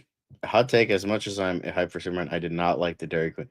I just had it. I thought it was really good. I can see why people wouldn't like it. It can be sweet. Cake batter is a bit of a, and sugar cookies a bit of a is a bit much for people sometimes, but I liked it. I literally just finished eating it. There it is. I'm washing the cup too. So I could like show you guys, so I could like drink water from it. But I actually liked it. I thought it was really good because exactly. It's kind of like it's cake batter with sugar cookie in it. But the thing, because here's the thing, for me, blizzards can be very good. It's just like every blizzard I've had that's not Oreo hasn't been great. Like I tried the S'mores one. I tried the what was it? The cookie dough one, and both of them were like, not really as great. But then I tried this one, like, because it has two flavors. It's not just vanilla and something else. Oreo, because there's crumbs, like you really get a lot of that Oreo flavor. But like something like M&M, you're just like cracking your teeth on like chocolate. So I like the softness of it. I like how I have the sugar cookie chunks, but instead of vanilla, it's cake batter. So you're getting like whole different like types of flavors. So I really like that. So that's my personal preference. I really liked it. I thought it's one of the better Blizzard flavors that I've had. Although I do miss the Dairy Queen one where it was like Oreo, but it had like fudge in the middle. Ooh, that was good. Ice cream is my new. Honestly, like I have found myself craving ice cream a lot. Like I don't know, maybe it's because it's the summer. It's probably because it's the summer. But I'm just like, it's a good like ice cream is just like when it hits, it hit. Like there's I don't know if you guys know what it is, but the company Talenti, they have Oh, I gelato. love dude. The Ugh. Talenti gelatos are so good. I love it. What's my two We favorite always- flavors are sea salt caramel and the Belgian chocolate. Those are the best ones. I also like the layers. Always. The layers I love are the really layers. good. It's like going to a Rita's, except like they have other stuff in it. You know what I Like, do? yeah. Instead of like going like spoon in and getting all the layers, I go one by one. Yep. No. Yeah. No, I know that's not I how you're got supposed to do it. I but hear like, you. But like, I totally hear you. But you know what, John? We're gonna have to put that ice cream talk away for the time being. Sorry, now we're back. Yes, we're back because I had to go looking for a graphic. Now I found the graphic. All right, guys, let's get into it, shall we? Welcome to Tier List Tuesdays on what is, I guess, when we're doing the show now, it's officially Wednesday. But hey, you know what? Nonetheless, we'll just pretend it's still Tuesday because we're doing a Tier List Tuesday. And today we're talking about all the Superman posters. John, we got a bunch of new Superman posters as part of the whole, new trailer push with the tickets being on sale. Which of the posters were your favorite? I'm going to go into them a little bit in detail. Do you want to let us know? That is not correct. Bro, you're going to get like nicotine poisoning if you continue with vape. Like literally, like ice cream might not be great, but like don't I mean, you shouldn't do both all the time, but like don't vape for the love of God. And that's way worse than even smoking. Yeah. That's no, you're not. Yeah. No, you're no. like considering I've known people that like vaped when I was younger and are like dead now, and I'm still kicking and I'm just fat. So like I'm just saying, like, Yeah. Dairy don't won't do kill. Well, unless drugs, you're kids. lactose intolerant, dairy won't kill you. Just Yeah. pop in a lactate pill. But You should be anyway, all fine. right. Let's keep going. So the tier list Tuesdays, we're going to be ranking all the Superman posters. But before we do, because if you're watching the show, if you've been watching the show for a long time, especially, you will know there's like a million posters we've talked about, all the character posters, the original poster they put out, the 5 other versions we've gotten since. I even snuck in one, fan art poster into the ranking today. But there were a bunch of new specialty posters they put out today, all the special formats. So the Real D 3D got a poster, which feels like the laziest of the bunch, because this is basically the Superman World Tour graphic with the Real D 3D logo on it and the name of the movie and everything. But then I saw the 4DX one. This one I really like. I think the one I'm going to see is in 4DX, actually, the early screening. But anyway, I really love this one, the coloring. I really love that one. You see him flying, very classic. It even looks like you could squint and think that's Christopher Reeve in the air. This one, this one kind of reminds me of a Wonder Woman poster where she has the tank above her head. It kind of coloring a little bit. It's also it reminds me a little bit of like a comic book, like straight up old school Superman comic books, like from the Flash or Superman. I will say it's kind of ruined by the Screen X.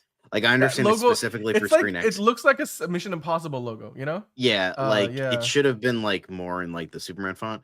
But like if you like get rid of that is like a hard poster. That is like really good. Although the whole reason why Gus, even Gus agrees when the Yamaguchi, he's like, too bad it has the giant. Like you could probably get someone who's like good with Photoshop and get rid of that. And I'm it sure would look a million times better. Do like a pattern stamp and thing and get rid of it.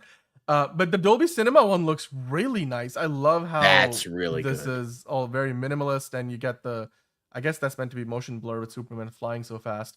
You very much get a lot of motion blur, I guess, originating from the bulge. But anyway, I love the Dolby logo, the way it's integrated into this. This is really clever. I like it.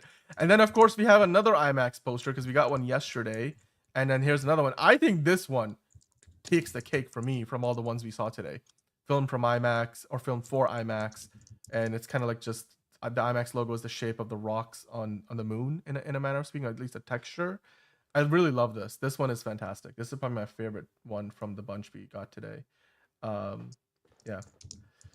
But yeah, I mean, hey John, it's time to do the tier list. So I figured what we will do is we will negotiate our way through it. So I put together this live post poll, essentially, like we do every week. So there's 21 hours left in there, and well, a little in the 22 hours, I should say. So we already see 2 other people have voted. Actually, yeah, 2 other people have already voted because this is public. I'm gonna get the link here and send it to you guys in the chat, so you guys can go in and vote as we always do. And what we will do on the show is we will, figure out where we think all these posters belong. Just to let you know, there are a total of 30 posters in here. So we will do our best to give each one its due, but that's a lot, as you can imagine. There's 29 official and 1 fan poster that I picked out because I thought that was the best fan poster we ever talked about on the show so far. Yeah, I mean, 4DX poster does look perfect with that theme of look up. And hello, Johnny, by the way. So yeah, Johnny, Hosea, Caleb, everybody in the chat, if you guys want to do your own tier list, the link is now pinned in the live show chat. So if you're watching after the fact, you can go to the chat replay and find the link. But here we go, John. So let's get things started, shall we? The first poster that is up for a vote here is the Michaela Hoover Cat Grant character poster. Again, we're gonna negotiate this together. So let's talk about it, John. Where do you think this one belongs? For me personally, honestly, I kind of see this as a little D tier. Now, before you yell at me, I think it's mainly because like it just looks like somebody cut her out of the movie and just inserted her on the poster, and it just looks kind of fake. However, I'll make it C because Michaela Hoover is hot. So that's the only reason it would be C. So from D to C, Hoover gets it because you saw it. But like outside of that, you know what? Don't judge me. I'm just saying. Like I'm not. I'm just saying. Like the poster just looks weird, and it just doesn't look like he like actually like. It's not like a anything pose for the marketing. It's something they Right. just kind of they probably cut it out of one of the takes in the movie. I get it. What was I gonna say? By the way, yes, Hosea, Screen X is like one of those special formats. I don't know which theater does that. Is that a Regal thing? I don't. But it's one of the special formats you can go see the movie, and I don't know if it's available where you are, but it is definitely available in the U.S. at least. But yeah, I mean there are 30 total posters we're doing today. So yeah, I would say C. You want to put it in C? Is that a good one? Yeah, I think C is good. Okay, we'll put it in C. There we go. The next one. This is the Clark Kent character poster. John, where would you put this one? S. S. Right, I agree with that. The Look Up Cleveland or Cleveland Look Up poster. This was pretty sweet. This is the only city one I brought in. There's multiple, but I figured this design applies across. I will say, so. I think the design gets an S. However, since it's Cleveland, I'm giving it A. You know what? Considering the quality of some of the posters on this list, I think A is probably a good place to put it. Not because it's Cleveland, but like again, okay. All right, this is the Miss Tessmacher poster, the character poster. I would either say C. I would say snazzy. C or D. Like it just looks weird, and like literally the only times we've seen her in this movie is she's taking a selfie, and I'm just like, always taking a selfie. Yeah, I gotta go with I'll D put on it in that D. one. Yeah, D. All right, Guy Gardner. S. Easy, agreed. Hawk Girl. Here's the thing. Oh, that's tough. I would either A or B because I think it looks good, but the eyes look weird to me. So okay. I will say A or B. Maybe B. It's not the best of the bunch. It's not the best. Especially compositing on that. It's not the best. S. You sure? S? S. Okay. Jimmy well, yeah, it's S. just he's posing. He's doing his thing. You know what? I'm gonna say this one is S. Krypto has to be S. Krypto has to be S. The Lex Luthor one also goes really hard. It's gotta be S. Lois Lane S. S. Okay. All right. Easy. This one. S. Easy. Yeah, Metamorpho is really good. S. Metamorpho is probably the best one. Ooh, that's honestly with how the T spheres look and how they're like kind of blurry, but like you have the focus on the motion blur on some elements. Yeah. Oh, it's I would say S or A. Intuitively I want to say A. I feel like there's something missing. Keeping the black man down, Dan. Come on. Okay, you said the same thing. So come on now. All right, I'm gonna put it in A. I think intuitively that's not as good of a poster. What do you think about Perry I would White, say S or A. It's just like it kind of has the problem with some of the other like non-posing ones, but by the way, I see the votes going up. You guys are voting as we are live, and Hosea too did his vote. That's tough. That's tough. Here's the thing: if Mr. Terrific is A, then I will make Perry White A. Yeah. Who are the fucking 3 people that voted C? Fucking assholes. Anyway, I'd say B or C. It's just like again the photoshopping. It just like just like they cut him out of the movie and threw him on the poster. Well, I think if you put Cat Grant in C, this one also belongs in C. So there we go. Robot number 4, Alan Tudyk. A. Oh, it's people putting it in C. Steve Lombard. S. It's just the look on the dude's face alone is really the reason why. No, the mustache. The mustache. S. That's the mustache. Yeah. S. Who the fuck is the dickwad who voted fucking D for this? This is ghost. I bet Chris came in and fucking did all the D ones. Loser. Anyway, this is S. This is an easy S tier. Yeah. Hi, Bass Reeves in the chat, by the way. Caleb saying he's staring at Peacemaker. He realizes there's no one there. Oh, I see. Okay. No, this one's definitely S tier. That 4DX poster goes hard. Oh yeah. S. Caleb hasn't voted yet. Go ahead and vote, Caleb. This Superman poster, yeah, goes hard. S. The character poster. What about this Ooh. one? Ooh. Clark I would say Clark S. Kent in Metropolis. S. S. All right. Wow, a lot S. of S's today. S. The S. Dolby Cinema one we just looked at. The only absolutely. reason I can see someone putting Dolby in D is because it starts with D. That's the only reason I could see that that's D. But like anybody who fucking no. All right, now this is the only fan poster in the vote because I thought this was by far the best fan poster. This is so good. I love that. I was like, they should have made this. I love that tagline. The real poster or our real poster. I do love that he came from a what was it? He came from a different world to he came from a different world to protect us. Finger throwing allegations. Well, the thing is, it was hard to do last time because Liz was like, I don't know any of these people, so I don't fucking care. So I'm just like, okay, I guess I'll just do it myself. So I'm like, all right, but it's just like goes to show these you posters go hard. They do. I think this is an S tier poster. It's also ironic because Superman. I would say it's A because it's fan made. You the only thing in this poster that doesn't work for me is the tagline. Everything else is so perfect.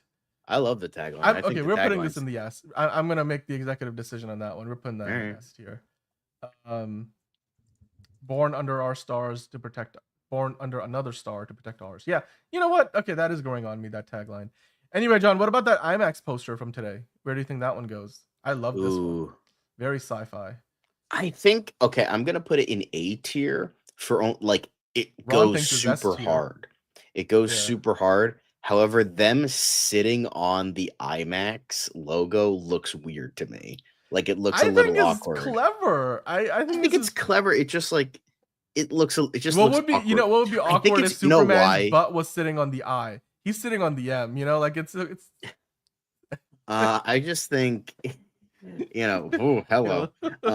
I just think I think it's because I've seen the original image of them sitting on the actual surface rather than the logo. So I think it's because of that. I would say this is A tier. It's a really good poster. It's just the logo, them sitting on the logo is a little bit awkward. Okay. All right. Well, I mean, Ron thought it was S tier. I mean, I'll let you take the veto on that. S. What do you think about this S. This is IMAX poster from yesterday? S. Okay. All right. Easy. And what do you think about a Superman in a Metropolis poster, similar to the Clark Kent? I would say S or A. I will say the colors look a little bit weird, but outside of that, I would say S or A. Yeah. Jose, I wanted you to vote S for that IMAX poster too. Ron changed his mind. He first said S and now A. I think that's an A. That's an A. Yeah. S. Oh, then we got this one. Wait, did you get this S. twice? Oh, we did get it twice. I guess there's two different versions of it. Well, that one has. Well, that one's the character poster. This one's not. This was the. This original. one's got like the cape. The big difference is the cape kind of flails in from the side at the top, and the other one it doesn't. What do you think? S? Yeah, S. Yeah. S. Ron agrees. S. All right. That was an S. The S stands the for OG snapping poster. The S for snapping. What about the OG poster, the very first one? The most everybody voted S too. Everybody voted S. Ooh, S. The real D3D one. S. I don't know. This feels a bit lazy personally to me because it's like the World Tour graphic turned into a poster, but S stands for Superman apparently. It also stands for hope. On his world. Hope starts with an H, stupid. I think this one's an A. I agree with Ron. I'm gonna say that's an A. It just doesn't quite. It's just like I would say, fuck, that's like S, but like the fucking logo is fuck it. I'll still say S. I don't care. Like it goes so hard. Stands for Snyder. S. Okay. Are you sure? But we can't just be biased, right? I think the ScreenX logo does create a problem here. All right, just an A. It's so good. I mean, Ron's saying as low as a B. It's just too much building. You know what? That's a good point because, I mean, it's meant to kind of emphasize the hugeness of a. It's supposed to be like Atlas Shrugged kind of thing, like Atlas holding the world up. Not Atlas Shrugged. Oh my God, Zack Snyder just came in his pants. But like Atlas holding the world up.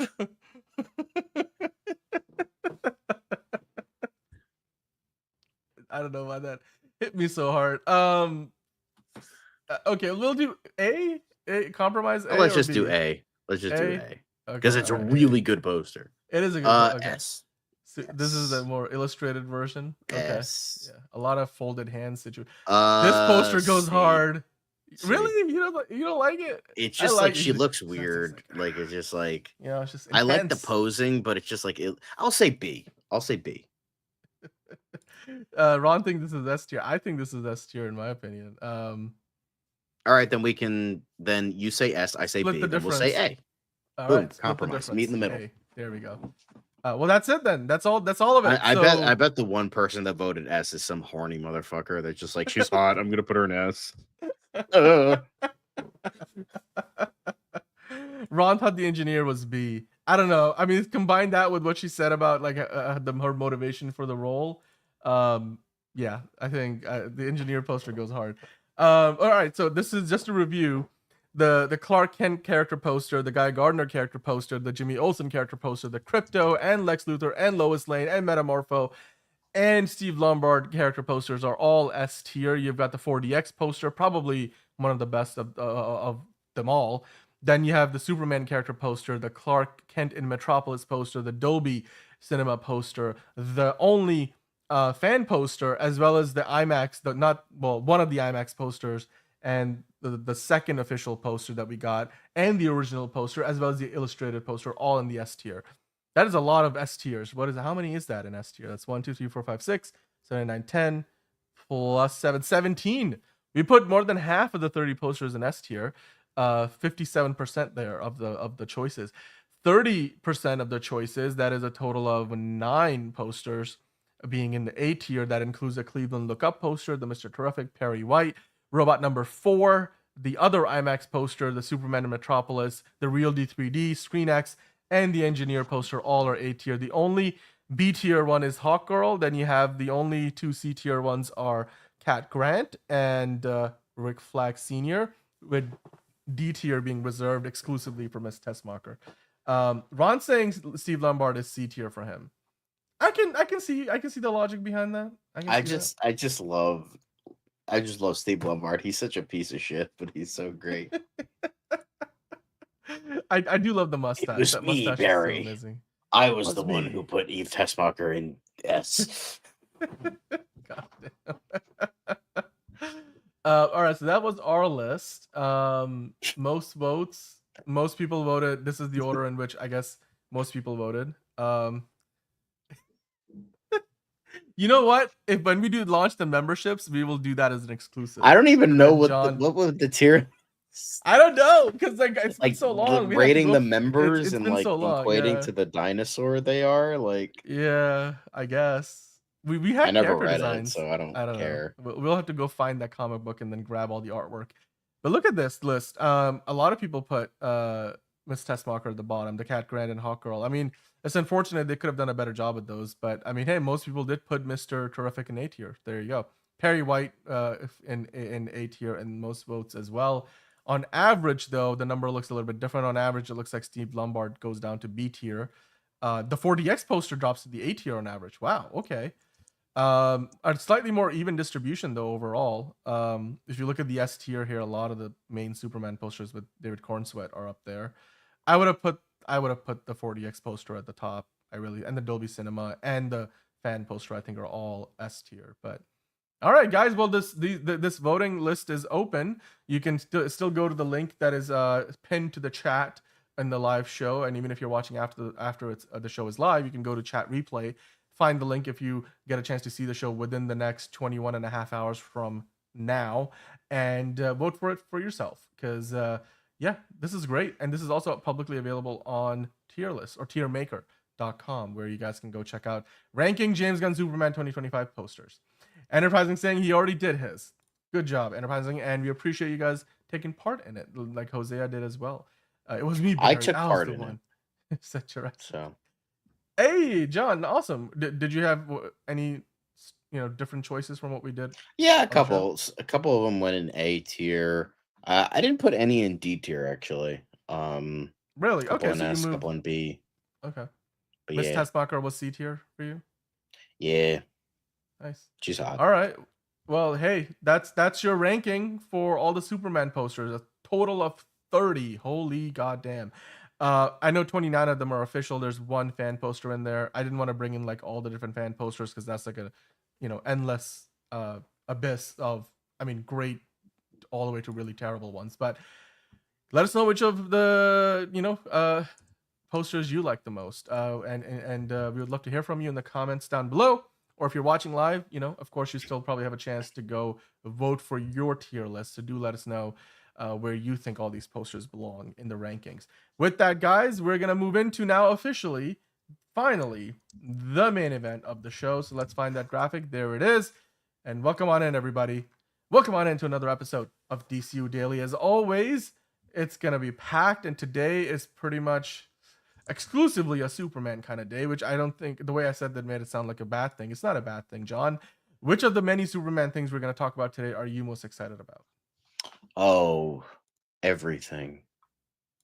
Like I'm obviously I'm excited to talk about the trailer. That's kind of the big thing. But I'm excited to talk about some of the ticket sales stuff, and you know, but yeah, I'm excited about. It's mainly the trailer. Like I want to talk about that, and We'll get into you know, that. Definitely, that's the main event of the DC Daily. But like, all of let's get them are F into tier. Jared Leto roles, yeah, including the new Tron Ares, I guess. But yeah, Gross. the trailer looked okay. Gross. Superman. All right, Caleb, let's dive into Superman stuff, shall we? So, the first thing is going to be, of course, James Gunn telling us with a little clip here that they released with some of the footage we've seen before, announcing, well, Superman lands only in theaters in 1 month, John. We are officially at that 1 month. And now, as of now, when we're doing the show live, 29 days away. We're literally less than a month away from this movie coming out. That is amazing. That is fantastic. That is super. That is, I don't know. That's super. It's happening. Man. 1 month, Sara Sampaio. Look at that. I love it. I love it.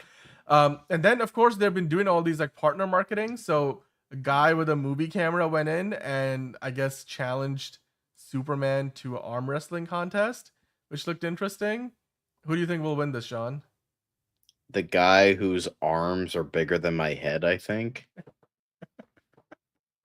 Well, I don't know if he's in Superman shape. Okay, well, there you go. He won. That looked pretty convincing. I mean, he's still like fucking 3 times bigger than him.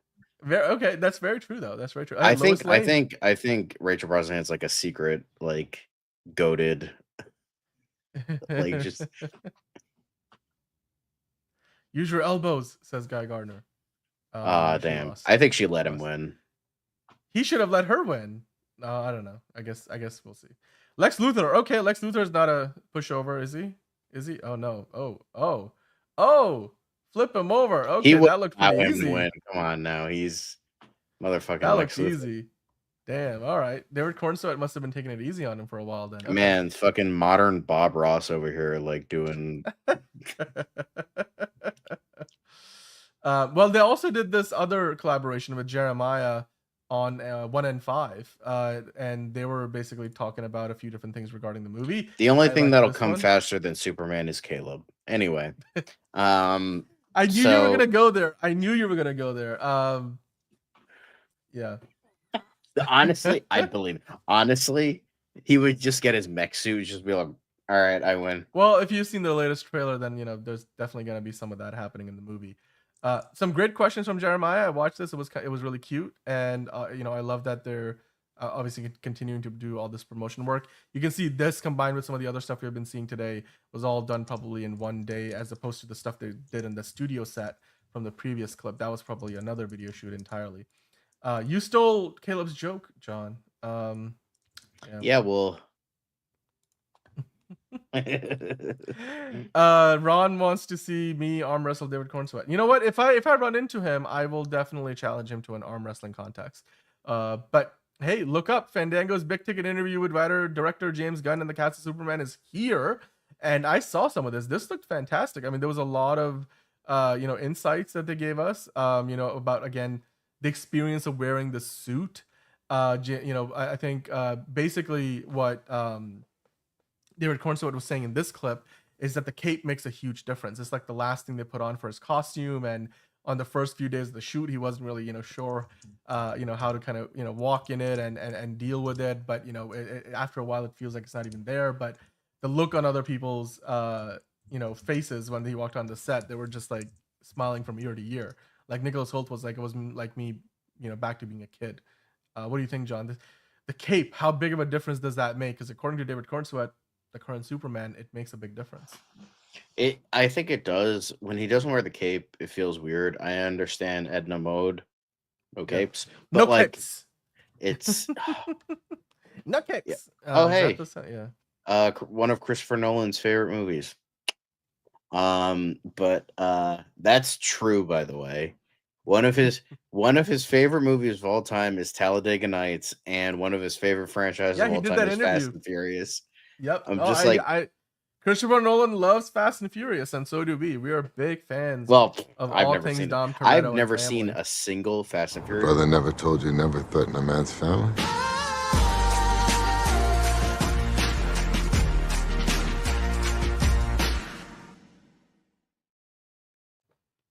I've never You've seen never a single movie, so Wow.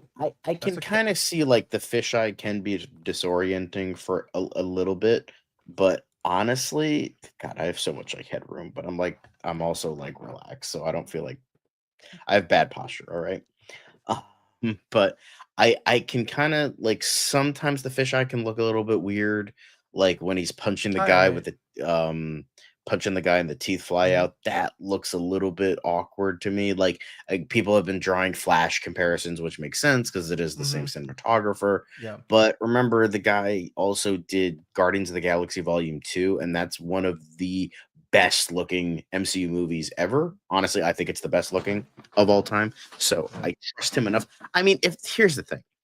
I will say this in regards to quoting Dalton Trumbo. I don't know if he actually said this, but if every shot if every scene, I think it was if every scene in a movie is perfect, it's boring. You can't have every scene in a movie be perfect, because then sometimes it's just like whether it's a lapse of judgment, whether it's a weird vision or choice, then obviously you can't have, like, rarely do you have a perfect movie. The Thing being one of them. But I will say, like, there's a couple awkward shots here and there. I'm not too like mad at it, I guess, because honestly, there's so we'll talk about it more when we there's do so the much of it trailer that I reaction. love that it's like if those are the only two things. Like I remember when everyone like lost their mind over like David Cornsweet's eye. It's like this is a 30-second trailer and you're complaining. Everybody's complaining about 1 second of it. I'm like, not even a second. It was like it was fraction of a like second. 1 second of a 30-second trailer. Yeah. And that means like 29 seconds was pretty damn good. I'll take those odds. Damn good deal. I'll take that deal. Damn good deal. So, I take that deal. Damn good deal. Yeah, I think The Thing is perfect. There's nothing Speaking wrong of with it. iconic mustaches in the movie, but hey, I just wanted to bring this up. Arrivederci or Buongiorno. Buongiorno. Buongiorno. Anyway, okay. We should do a tier list for Tarantino movies sometime. But anyway, John, I wanted to bring this up not because we haven't seen this information before about how James Gunn is working on a follow-up to Superman, but it's not a straight-up Superman sequel. I just like this image of what I'm like. We need to use this in a thumbnail somewhere. This James Gunn like pointing at you and that whole. Speaking of fisheye lenses. Hey, you. Go watch. Hey, Caleb. Stop pumping up Jared Leto. Superman's man thing is more iconic than The Thing. You know what? Facts. Hashtag believe in the bulls. You? What? Are you talking about Man Thing as in like the Marvel character? Or are you talking about his Superman's man thing. Superman's what's the cod piece? Superman's cod piece. Bulge. More iconic. Yeah, the bulge. Exactly. That's not true. Well, it depends what thing you're talking about. Are you talking about John Carpenter's The Thing from the Addams Family, or The Thing as in okay? Okay. Which one are you talking about? Which one are you talking about? There's many things. Many things. Thing is amazing, but I grew up with They Live in Big Trouble. What? Okay, but anyway. Super Bowl, John. Exactly, Super Bowl. Anywho, let's move on to something different. John, I mentioned earlier, well, at the very top of the show, that the Superman early access Amazon Prime screenings were setting some records, and basically the big record that they set was they became Fandango's best first day ticket pre-seller year to date, aka it's the biggest first day of pre-sales for any movie so far in 2025. If you might remember, we recently just talked about how Fantastic Four First Steps had taken over that record just a week or two ago, and now all of a sudden Superman comes in and blows it out of the water. What do you think? Sorry. Ron saying, eat that Fantastic Four. All right, guys, what did James Gunn just say? Not to go versus with each other. Enterprising is like that boy. Celebrate the positivity, but it's nice to see. It's nice to see this because it's like we've been talking about this for months. We've all been feeling different things at different stages of the I remember when this was first announced, I'm like, I fucking hate this. James Gunn is gonna ruin this movie. And this was like, and I'm not even like, as we all know, I don't like Snyder. I didn't think James Gunn was the right choice for a Superman movie. But like over the course of like talking about it for over a year now, I'm getting more and more excited for it. And I truly believe this might be one of, if not the best Superman movie of all time. So I'm excited, and like obviously like there's room for both. Like you can like both. I hope both are amazing movies. If Supes is amazing and Fantastic Four isn't, I will talk about it. If Superman sucks and Fantastic Four is amazing, then great. If they both suck, then that's also a shame. But hey, at least both are not going to be as bad as Jurassic World Rebirth. So, we have that to look forward to. I think that's a pretty safe bet. I think yeah. They don't want each other to burn. They are genuinely the best of friends. Like James Gunn, the first person he told when he got the job at DC was Kevin Feige. He gave him a call. Like, it's Martha, why did you say that name? It's his mother's name. Anyway, okay. I always like to point out, people forget about that last bit of that whole gag. Anyway, I digress. Caleb saying, I always believe James Gunn could do something new with Superman that we desperately needed. And you know what? This new trailer definitely proved that. And yeah, I just don't think Jurassic Park or Jurassic World or any of the other movies are going to be able to catch up to those Superman sales numbers, because even those Avatar movies, they start off slow and have legs. They don't do huge numbers in opening weekend. So as far as pre-sales goes, Fantastic Four was probably the only other big contender. I don't think another movie comes out this year that beats the number Superman has now. Of course, they didn't give us the exact number, but I mean, I trust that if it beat out Fantastic Four, then that's, pretty good. Pretty good. They only held that record for like a week. So, but yeah, that's awesome, man. So, a record that was only just taken over by Fantastic Four First Steps a week or two ago. Now, Superman's early access Amazon Prime screenings have become Fandango's best first day ticket pre-sellers year to date for the year 2025. That is amazing news. Now, of course, I'm looking forward to seeing, how this translates into the opening weekend, John. Does this give you hope that we can get closer to that 184 million on the high mark for the opening weekend domestically, or do you think you're still looking at closer to 150, given how well the tickets are selling on just the first day alone? I think I hope so. That's the only hope. It's just like I'm afraid to hope sometimes. I know that's goes against everything that this character stands for and what he should mean. It's just like last time I got this excited about a superhero movie I loved, I was very disappointed. So I just don't want that to happen again and just be like, ugh, why did I have to get so excited? Like I'm excited, but I don't want to like. Obviously, it's just like there's so much riding on this, and I just don't want WB to make the same damn mistakes over and over and over again. And it's just like I feel like if this doesn't make $12 trillion, they're gonna be like, all right, yeah, into the trash it goes. Yep. And I will So- agree with figure drawing to that point that it's very hard to portray a Superman because he's such an all-powerful being. How do you make him relatable? So having him, be beaten up all the time, like, you gotta ragdoll him around a little bit because that's how, he can't be all-powerful. Then like, if you're all-powerful, like, what is there that's interesting about you? It's like, that's what makes characters like Dr. Manhattan hard to portray. But Johnny just gave us his prediction for the box office of Superman. So you better note that down. Johnny Rico saying this movie will reach $1 billion. So that's his number on. So Johnny Rico, you just made the list. And John will put you down for $1 billion. We all have our predictions, and yours is $1 billion. Hang on. Let me. You just made the list. I know you just made that joke, but okay. So what did he say?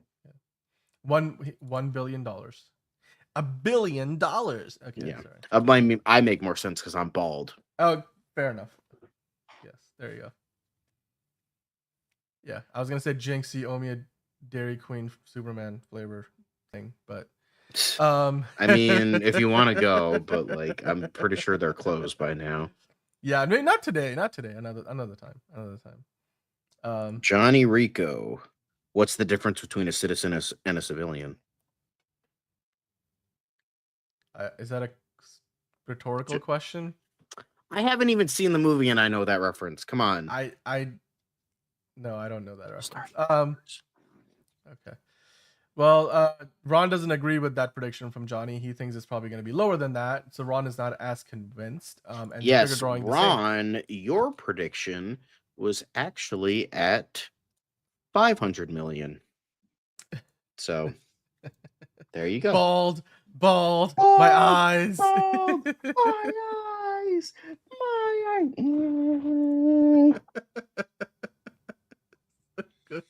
That first SpongeBob movie is an all-time classic. I love it. Bald. My eyes. All right. It's great. Like, where else do you see a children's movie where a starfish in fishnets starts dancing to, what was it, Twisted Sister? No, he's got like the electric guitar. Yes, yeah. I'm a Goofy Cooper. Rock. Okay, it's so good. I'm blind. Yeah, Caleb, thank you for the SpongeBob references. But Pesoland 317 saying the mic drop was today, John. $1 billion. Again, $1 billion. So I don't know if you have Pesoland on your list yet, but there he is. Pesoland 317 also calling for $1 billion. Yes. So who's calling for $1 billion as well? Pacerland. There we go. Oh, okay. I think I know what you're talking about, Jose. All right, now I'm getting the reference. But anyway. Anywho, yeah, we got our predictions down. I think, the pre-sales are only going to help with people who make all those projections. So I'm sure by this time next week, we'll have even more updated projections for what the movie's going to do in opening weekend, and maybe even a better idea what it's going to do overall. And so we'll keep our, predictions in check, and we'll keep that list ready to go when the movie comes out. Yeah. All right. Well, let's get into. I was right. Big Kahuna. By the way, I Want to Rock. Goofy Goober Rock was parodying "I Want to Rock" by Twisted Sister. No, it was. It absolutely was. Yeah. Well, I wasn't sure if it was Twisted Sister or somebody else, but yeah. No, you're right. Well, guys, the final trailer for Superman is here, and as the graphic says, it's perfect. At least in our opinions, it is. I mean, you might not have taken to it at the same, to the same degree. Yeah, if Chris were here, he'd be shitting on it. You know what? It's not too late for Chris to show up and talk about it, but we would love to hear from Chris. Maybe he did enjoy it. You never know. And it's all in the. You are not worthy of the name Chris. True. You are not a Chris. You're not a true Chris. You're beneath Chris Hemsworth, and he's the worst Chris. So like. But John, the trailer is out today, and well, the final trailer does show David Cornsweet doing quite a few things, including saying the words, I'm not messing around. I'm doing important stuff. Like, I love Dan. It sounded like you were doing a Mark Wahlberg impression from The Happening. What? Really? No, I'm doing important stuff. I haven't seen that movie, so I don't get it. But I do get what Mark Wahlberg sounds like. But John, I wanted to ask you, what did you think about the trailer overall? I'm a peacock, Terry. You gotta let me fly. He's like, that's Mark Wahlberg. That's the good impression. And then he like kicks the water gallon, the water cooler, I should say. You should totally do that, Caleb. Please make another account and make it Mark Wahlberg. It would be so much fun. We're gonna read all your comments in a Mark Wahlberg voice. It's gotta be, you gotta be like, you gotta be in a rush to get somewhere, like, and then you gotta be a little high pitch.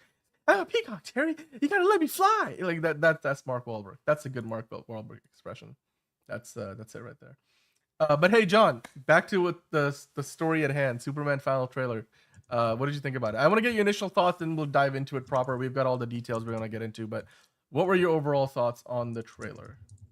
I thought it was great. I think it was going for, it was kind of what I wanted from the last trailer. Because I was saying this before, like certain things. Stop humming that sound. It just works. You just gotta. I think Anyway. because I wanted to see, this was Lex Luthor's trailer. This was a and that's what Although I wanted I to still see. think the dialogue is being mixed in a way that is not what's gonna be in the movie. Oh like, yeah, especially the part where he's like, he's the most powerful being on earth. I can't stand for that. I'm gonna destroy him. He's saying those things, and in the earlier trailers, you could really see he's saying those things in different sequences, and they're trying to stitch it together now to, like, I guess, tell a story. But still, I mean, hey, Speclove, hello. I don't know if you've seen you in the chat before. He's saying it goes hard. We agree with you 100,000%. This new trailer does go super hard, actually. Yeah, 28 days later has more Riz though. That's true. I mean, I think it wasn't the most elegant trailer, like from an editing rhythmic standpoint. I've done a lot of editing work in my time, and I definitely think like it wasn't I think the best edited trailer was still the first teaser trailer. But from a standpoint of like giving us a lot of what we were looking for, like new footage and basically more reasons to watch the movie, because we got a lot more insight into the story. It did the job. And yeah, this is classic hater aid Lex. Yeah, absolutely it is. Yeah, hey, Spec Love is new, man. You know what? If you're here, go subscribe. Hit that subscribe button, because we're doing this 5 days a week, DCU Daily. We'll be reviewing the movie. We've been talking about the movie for like the past year and a half. We were there when we were talking about all the behind the scenes photos, especially when they were shooting this sequence that's in the movie that you see the photo of. Frankie G skipped the trailer. Okay, so not wanting to get spoiled. Well, oh yeah, no, I can beware, Frankie, because we will get into the trailer. We are going to be talking about it, so if you want to get away or mute, we'll let you know. But yeah, I can see that. People don't want to be spoiled too much, but like I'm too hyped. I'm sorry, I'm too hyped. Yep. Will it make as much as Mr. Affleck? I don't know. Mr. What? You're talking about like, wait, Justice League? I don't know. But Spec Love, hit subscribe, hit the like button. We're doing DCU Daily 5 days a week, so you can come check us out as often as you like. But John, a good question from Trigger Drawing. In hindsight, given how badass this trailer was, what is your opinion on the trailer progression? I may have had some badass stuff from the beginning, at least a bit of it. What do you think, John? Do you think this is the best trailer yet? Like I said, I personally think thematically the best trailer is still the teaser trailer, the very first one we got. Ooh. Even you know what? The first official trailer was pretty damn good too, though. No, I still prefer the very first one. I think was the best. Like, I think it's, yeah, just my personal opinion though. But I mean, as far as like what these trailers are meant to be, the first one gives you just a taste of what's to come. The second one gives you the story. The third one really is meant to be like, get your butt in a movie theater chair and watch this goddamn film and spend all your money getting the popcorn buckets. And that's exactly what these trailers have done. So I think from in terms of what the purpose of these trailers are, each trailer has more than delivered on the premise of them. So I think that's fair. Oh, Caleb's back. Different photo. Oh, you got Marky Mark in your photo. There you go. And Spec Love saying, I heard there was a Michael Rosenbaum cameo voiceover. Yeah, you know what? He did. He recorded a few lines. I think our impression or guess is that Michael Rosenbaum will be voicing one of the robots in the Fortress of Solitude. I would trailer I would was the believe best. That. Yeah. Spoil away, just don't want to see visuals. Okay, well, put your phone screen down because we will definitely be showing visuals. It's a visual show, but no, Frankie, happy for you to stick around. Yeah, Lex Luthor does drink a cup of animosity in his coffee every morning. No, he just drinks like straight like liquid gunpowder or something. Like he's just like hell no. But also, thanks, Spec Love. We appreciate you. Awesome, man. Thank you for subscribing. That is amazing. Hosea saying, did you see Cillian Murphy was cast as Jor-El? Really? Was he? No, I don't believe that. That was not confirmed. That did Jeff Snyder fucking say that? Like, come on now. I think that was a rumor. I haven't seen it. Yeah, I think that's a whole load of bull honky. Yeah, I don't see any legitimate source pointing that out right now, Hosea. I wouldn't believe that. Guys, we found Superman. Anyway. What did you say? It's like he has Marky Marcus. Guys, we found a Transformer. Guys, we found Superman. We found Superman. We found Superman. I think somebody needs to digitally insert Mark Wahlberg into every movie ever made, just to make every movie I that bet you much something worse. like that already exists. I bet you somebody already did. I mean, I saw the other day where it was like somebody compiled a list of clips, and to make it sound like Eminem's "Lose Yourself," but it was like using movie clips. Guys, look up. There you go. Yeah. Look up. I'm on a plane. I'm a pilot. I'm a pilot with a bald complex who hates gay people for some reason. Guys, look up. I'm a bald pilot. I swear. Topher Grace is here. Remember him? He was from the 70s show. That movie is so dumb. Oh my god! In hindsight, I just watched the trailer and I was like, is this meant to be funny? I remember the first time I saw the trailer for that movie. I was like, what the heck is it that I'm watching? Yeah, I mean, hey, Mark Wahlberg is definitely an acquired taste, but I love me some Marky Mark in anything. I'm all for it, even when the movie's not good. But hey, okay, let's dive into the details, shall we? Like, let's talk about the trailer itself.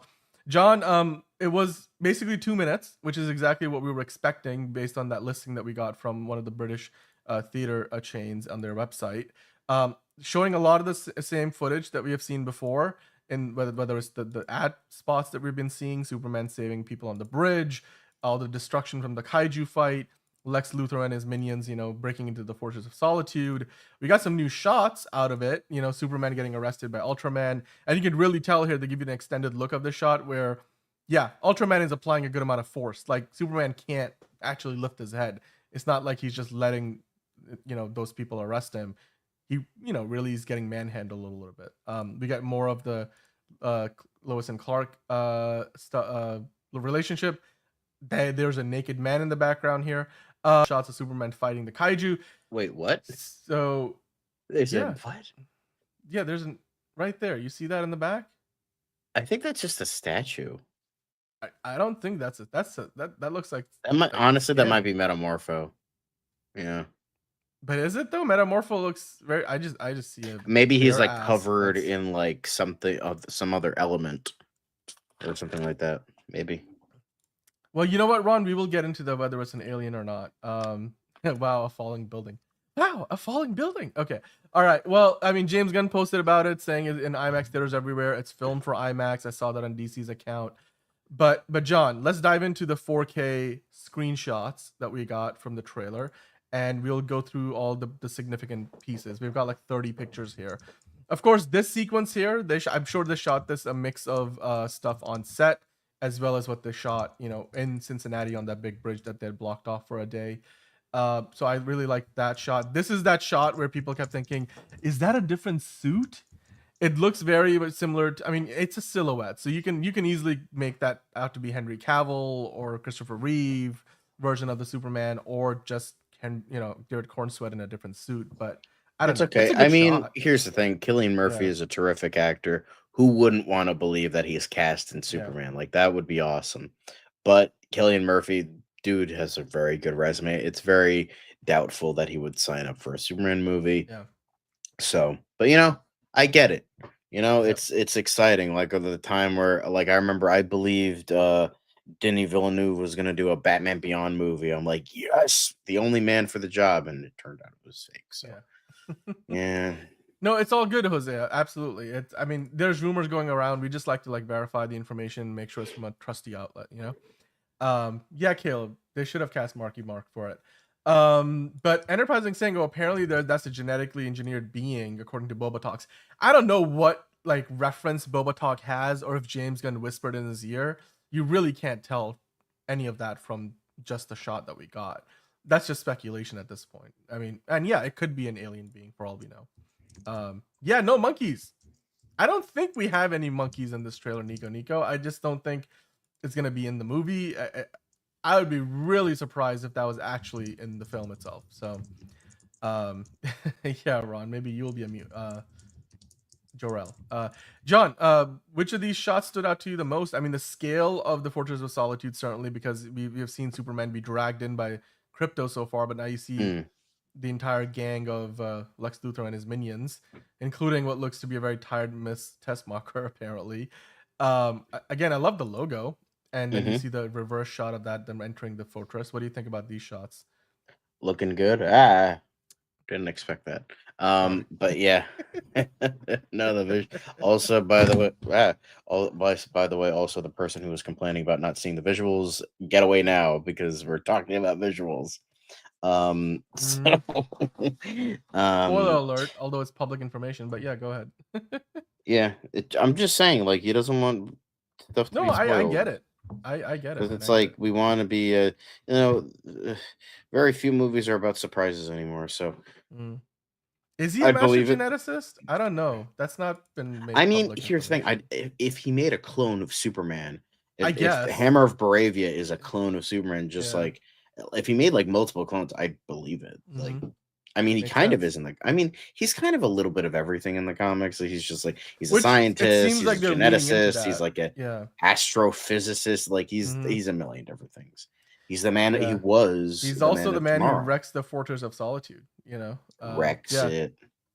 All the robots, all the dead robots. Yeah, the dead robots and all their blue capes and stuff. Then you got this shot again. The blue capes are coming. The bell. No, I think it's the red not been on run. The red capes are coming. The red blue capes are coming. Snot coming out of my nose. The blue capes are coming. The blue capes are coming. Anyway. Yeah, that rumor of the Hammer of Baravia being Supergirl, I really don't think is true. It's too much to explain away in a movie, and very dumb. Yeah. Because then you know what it'd be like. It would be copying like My Adventures with Superman season 2, where it was like Supergirl was like a sleeper agent for Brainiac and evil, and then she became good again. So I don't believe that. Yeah. All right, Marky Mark is leaving. All right, guys, I gotta go. Bye. Okay, see you, Caleb. He's like a peacock. He's flying. He's flying away. He's finally flying. Fly away. Fly like an angel, Caleb. Man of Steel Magnolia's in the chat. 29 days to go, people. 29 days to go. That Green Lantern is wild. Yes, Spec Love. We will get into that in a second. We've been talking about how yesterday we got a shot of him basically giving the bird to a bunch of Baravian soldiers. But yeah, I do believe the Hammer being Supergirl doesn't make a lot of sense. Exactly, they would have to explain all of that stuff, and it's just I don't think they need any more side plots in the movie. By the way, I did notice in some of the marketing they've hinted at the idea that this Daily Planet building is kind of new, and they've just kind of moved into it. So I really love, they've got and it's probably going to be a staple of the skyline in Metropolis. So I do love that. Again, more of that Lex Luthor in his command center, essentially. Superman being helped by the robots who will eventually die. Again, we've seen these shots of the fortress, so these aren't new. But John, there's more of the kaiju fight. We get a bit of a big belly burger shot there. This shot, I think, is one of the best from the trailer. What did he say? He was like, "Make your move, Big Blue," right? Like, yeah, I do love that. That's that shows the guy can be a joke, but he's also like the angry Green Lantern. Hence why. Yeah. Why he became a Red Lantern, I think in the New 52, so it makes sense. So it's yeah, he might be a stupid guy with a bowl cut, but like Guy Gardner can throw fucking hands, and he's an obnoxious douche, but like underneath, he's got a lot of, you know, got a lot of stuff there, and Yeah, a lot and I of love stuff how to. Superman's got like this arm on his chest. He's like back off, like watch yourself. I love it. This is literally a comic book cover. This is one of my favorite shots from the movie already. This looks great. It's almost like, because we had that kryptonite green glow in the Bat BVS fight. It kind of reminds me a little bit of like, when Batman and Superman come head to head in that Zack Snyder movie. Yeah, Caleb. Oh, Tarantino Caleb. The bowl cut is beautiful. It needs Misru being played over it. Miss what? Is that a song? I don't know. I don't get that reference. Yeah, I mean, Hosea says he loves this. I'm gonna love Guy Gardner. I think we will all love him. He's probably gonna be like there were rumors that he might be I think John, you said it, that he's meant to be probably the most memorable of the Justice Gang characters in the movie. Yeah, So that's what I've heard, like from yeah. people that have watched it. Like he steals the show, kind of thing. Mm-hmm. Is this a BBS reference? I don't know. Be pretty deep cut if it was. Big Blue versus Big Green, Dawn of Bowl Cuts. Yeah, I mean, Jose's saying exactly what's probably true here. That like, yeah, Guy Gardner can probably do nothing to truly harm Superman, but he's got the confidence, like he believes he can. That's exactly what Guy Gardner would do. I kind of wish this was an earlier pick. Oh yeah, you know what? I do wish we got this sooner, but I mean, I don't know. Like I think they've put out so much stuff. Like, yeah, I don't mind that they saved it until now. But John, where do you think this is? Because obviously they have all this green lighting around them. Like, is that some kind of kryptonite chamber, or like, what do you think?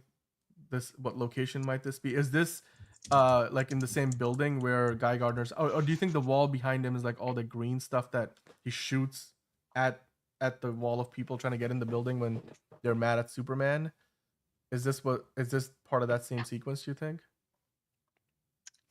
Yes, because you can kind of tell the background, and yeah, right. You could tell like the yellow column is kind of the same. Also, Caleb, I thought you were leaving, and also you're Quentin Tarantino now. There's two Calebs in the chat if you actually check on YouTube. So the Marky Mark Caleb and the Tarantino Caleb. So Caleb's really, leaning into that whole split personality thing. Yeah, it is the Stag building. Thank you. We all agree. We're on the same page. Okay. I think somebody is identity theft is not a joke, Jim. Millions of families suffer every year. This is awesome. You know what this looks like? This looks like this shot. This looks like the Fleischer, like him like up in the air, like that's what it looks like, but like a different side profile. Yeah. I also love the heat element and how it's all composited into the sequence. It's a very well done VFX shot. It's very brightly lit. So some of the imperfections in the CG body double are a little more visible, but I think you're looking at a freeze frame. When you see this in motion, this will look fine. It looks amazing. Caleb calling it cinema.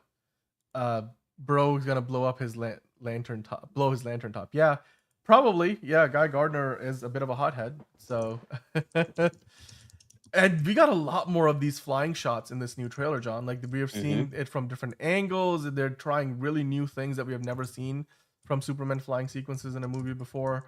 Of course, it needs feet. Thank you, Tarantino. The flying is gonna be insane, and yeah, exactly. We see a lot of shots. In fact, we're gonna get into a bit of that later. But John, we talked about this earlier.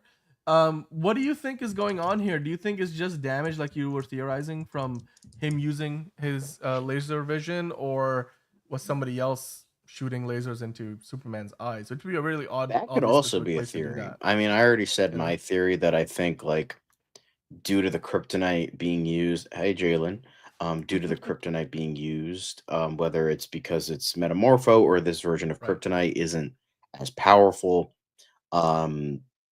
It like the body is like weak, but like he can still use his powers, but because of that, his powers harm him. So like he can like that could be really cool. Like he can punch someone really hard, but he could he still has the super strength to do that, but he could also now break a bone. So like that could be really interesting how they do that. Yeah. Yes, we are night owls. Sorry, yeah, it's been a long day. I mean, we just couldn't get to the show until later in the night. So but hey, we are here. So that's my theory. Is like he uses his laser vision, but like his body is weaker, so like it can't deal with the fact that like he's. But it could also be like somebody like He does, like yeah, he does using get his laser blasted vision. by Yeah. somebody later in the trailer. That's true. You know what? I think though I have a different theory. It's kind of similar though. But hey, Jalen's got his new prediction: $1 billion. Note it down, or updated, I guess. Spec Love saying bro's gonna be suffering the whole movie and people can't help but love Superman. Exactly. That's what makes him Superman. Team No Sleep. I'm with it. Yeah, man. No sleep till Brooklyn or till Superman. But I think the reason why he's got these burn marks is like he probably got into like a laser vision beam fight, like like in Harry Potter when Voldemort and Harry Potter are doing their thing, and eventually the other guy won out, so the beam kind of hit him in the eye and charred his eyes. That's probably what it is. Either that or the literally every time he uses his laser vision, it causes some burns on his skin, which would be probably again a more realistic way of doing it, I suppose, relatively speaking. Realistic and as far as you can make laser vision realistic in a biological being, that is. But dude, this curl that they've managed to kind of fit it into everything, and in some shots it looks a little more like it's out of place and it looks fake, but in this shot it looks perfect. Like you see here, there's a bit of it in the shot, but in the previous shot it definitely looks a little out of place. Yeah. Yep. Good, but needs more Uma Thurman. Okay, Caleb, we get it. Exactly, Jose. That's what Superman does. He always he might fall down, but he always gets up. John, this was one of my favorite sequences in the whole trailer, though. Like where Krypto and Superman tag team this Lex Luthor goon and knock a few teeth out in the process, literally. But what I now know for sure, what we all know for sure now, is Krypto flies. It's confirmed. What do you think about that? Because now we know for sure not only can he run fast and has super strength, but the Krypto actually does fly. Because he does like a drop kick and then it's almost Superman like what Jeff him. Snyder says is fucking stupid. Because he was like, "Oh yeah, Krypto doesn't fly in this." Well,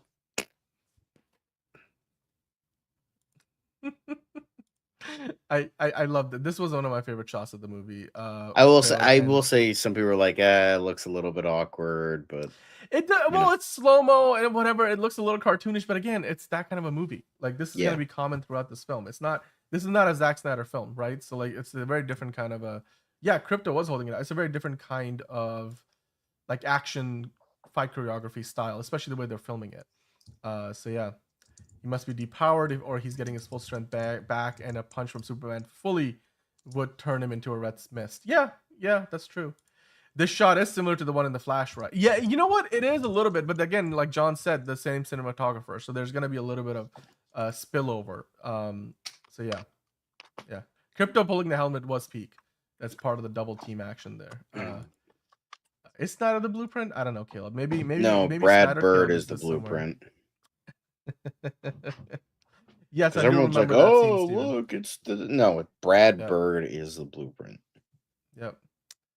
All right. Well, let's move on to the next shot. We've got this whole pocket dimension or whatever opening up in the middle of the city. We saw before that this was opening up in the water, but apparently they cut the city in half. I know that early on when we started the show, one of you guys asked about how like collateral damage is now something people are talking about online, because obviously it looks like a lot of people will probably get hurt or die in the process of the city getting literally split in half. How do you feel about that, John? Enterprising asked about it. Yeah, people I'm thinking this has something to do with like Metamorpho's kid being used, like his like really like his power that he doesn't know he has because he's baby. But like Lex Luthor's using that to do whatever this is, because you can kind of see the crystalline structure, and that's elemental, much like Metamorpho and his kid. So although at a closer glance it might be like more technological too, but no, I see what you mean. But it could be a combination of both. So like it's like Luthor's technology, but then also using Metamorpho or his kid to really like make that work. Yeah, I mean, you know what though? It's a fair point that people picking on the idea that we were talking about collateral damage. That was like one of the big knockdowns for all the DCEU movies, especially the early ones with Man of Steel and even like BVS, where they had to like why'd you bring him back to the city? The downtown is empty. Everybody's left for the day. Like, we needed those lines, and then even the president's on the line, and blah blah blah blah blah. Like, we don't need to state the obvious. There is going to be collateral damage when something like this happens. So they're going to need a lot of insurance. They will need a lot of insurance. They cut the city in half with a metaphorical katana, says Tarantino. Great stuff. Caleb's on a roll today. A lot of people would die, thousands of people. So yeah, people are comparing it to the World Engine. It would cause a lot of damage. I don't know like how many people it kills. I don't know if they're going to show us people getting smashed to bits. But yeah, medical bills will be off the chain. As long as Superman doesn't hop over a tidal wave, letting thousands of people behind him die, we're good. I got that reference. Okay. You know what? Superman will be saving people because he's not messing around. He's doing important things, as they say in the trailer. Also, love that pose. Again, very comic book like. Very comic booky. I wonder how much of this is real and then how much of it is a CG double. I feel like they might have just replaced them entirely with CG doubles, even though they know they shot some of we know they shot some of this in the baseball stadium in Cleveland for real, like they were on wires. So no medical bills in Canada. Yeah, we are a bit jealous of that in the US. But good for you, Ron. But you know what else you don't have, Ron? A prime early screening for Superman. Sucks for you. Sucks for you. I love getting more looks at this fight. This is gonna be awesome, seeing Ultraman fight Superman. I love getting more of a look at Mr. T in the air and in that whole costume and jetpack. I'm just kidding. No, you still win with the medical stuff anyway. But this is great. I love that. I didn't realize he was. I saw the Krypto's in the shot, right? I missed. I didn't notice he was holding the baby. The baby Joey. Yeah, you missed this because Liz and I were talking about it, and you were like, "Wait, what?" So I had to watch it again. It's in there, yeah. But like you see stuff like the baby him hold. This looks like a Guardians of the Galaxy movie shot. Yes, but like Superman, that's not how you hold a baby. You got to cradle it, support the bum a little bit. Just don't hold it like a fucking taco. Like, come on. Like his head is like this. Like, I know he's like a fucking elemental like metahuman, but like, guys, come on, Soups, you gotta hold. Although it looks like Superman is like probably half knocked out because you can see whatever entity this is. It looks like he's ready. Metamorpho is right there. He's like, go long. Not the baby. Anyway, but like this looks so fucking like look at. I don't even know what the fuck is going on. You can kind. I can't tell if that's Metamorpho. That is Metamorpho. The tentacles are coming from him because they're like vines or something. But like, how many hands does he have? Like, I don't get that. It's all like coming out of him. Like it's just like he's creating like vines. Let's go with vines. Okay, and you can see Krypto and on the left side of the image, which I missed in the first time around. So yeah, I wonder where they are because you see all those little cubes, almost like these cubicle shapes. I wonder if they're in some kind of, I don't know, pocket dimension or something. That looks very interesting. I don't know, guys. What theories do you have? This was definitely one of the most beautiful shots in the movie trailer, but the context of it, we have really got no idea what it actually means in the bigger picture of the movie itself. Yeah, Stranger Things comes to mind. Absolutely, definitely. Although far less naturalistic, much more digital with like the square shapes. But I mean, hey, Lois Lane, she's driving or flying Mr. T's flying terrific mobile or whatever he calls it. And I just love the expressions and everybody else. Like they've got a board of ideas on the side, and then you could see like Christopher McDonald in the very back. There's Cat Grant on the left. Then Jimmy Olsen working on a what looks to be a Lord Tech laptop. And I just love how Perry White is just smoking a cigar. Like, dude is just like focused. He's like, it doesn't matter. We're on an alien or like metahuman spaceship. And yeah, of course, Lois Lane working closely with Mr. Terrific in the movie. What did you think about this shot, John? What does this tell you anything new about what we're gonna see in the movie? Because we've seen them like shoot like a crash scene, which might be this ship crashing. Yeah, I like Lois is driving it again. Very Lois Lane thing to do. We got Ron Troop in the back. You see Kat, Ron, and I just love like Wendell Pierce as Perry White. Just he really channeling his J. He's Jonah just sitting Jameson. there. He's exactly. I was like, I love that. He's just like engaged. He's like, I don't care. Like he's not like, oh whoa, like no. He's just like with a cigar in his mouth. Like he's totally just in it. He's like, he's too old for this shit. Exactly. TC24. That's the perfect way to put it. Then you see I guess a further away shot of the same thing, which I'm sure the shot on like a soundstage and then composited into the CGI shot. This looks amazing. This was the ultimate payoff of the whole laser vision. It looked like Superman was just like, I'm done with you fools. I'm just gonna use my laser vision and just wipe you out like in one go, which is crazy. But yeah, all those folks got permanently deleted in this shot. So yeah, a lot of bodies flying out of the air. John, the death toll is gonna be high. It looks like. Oh yeah, I crazy. I could see that. But honestly, the spinning is just like It's like it's kind of like that shot, you know, where like in Iron Man 2, Iron Man is like he's got those laser cannons on his two hands. He's like, okay, but this is like a one-time use thing, and he does like whole circle thing, and then slices all the evil bots in half. This feels like that, except it's coming out of his eyes. Yeah. Yes. That's Ron Troop. Who's that? Yes, Christopher McDonald. Not Shooter McGavin, Christopher McDonald, different Christopher McDonald, which is ironic because Christopher McDonald voiced Jor-El in the Superman the Animated Series because Christopher McDonald's a huge Superman fan, but no, it's a different Christopher McDonald. Yeah. By the way, Krypto is in this shot. You see that right there? You can see his cape a little bit. If you look in the top center right, so he's getting some licks in this as well.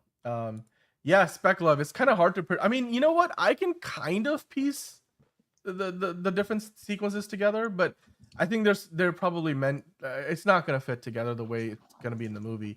Like they're definitely trying to throw us off in some ways that we can see, and in other ways we probably can't. So until the movie comes out, I mean, yeah, the story of the movie, the general outline we know now, but as far as the details of it all, the context we don't really quite know, which is exactly how the way it should be.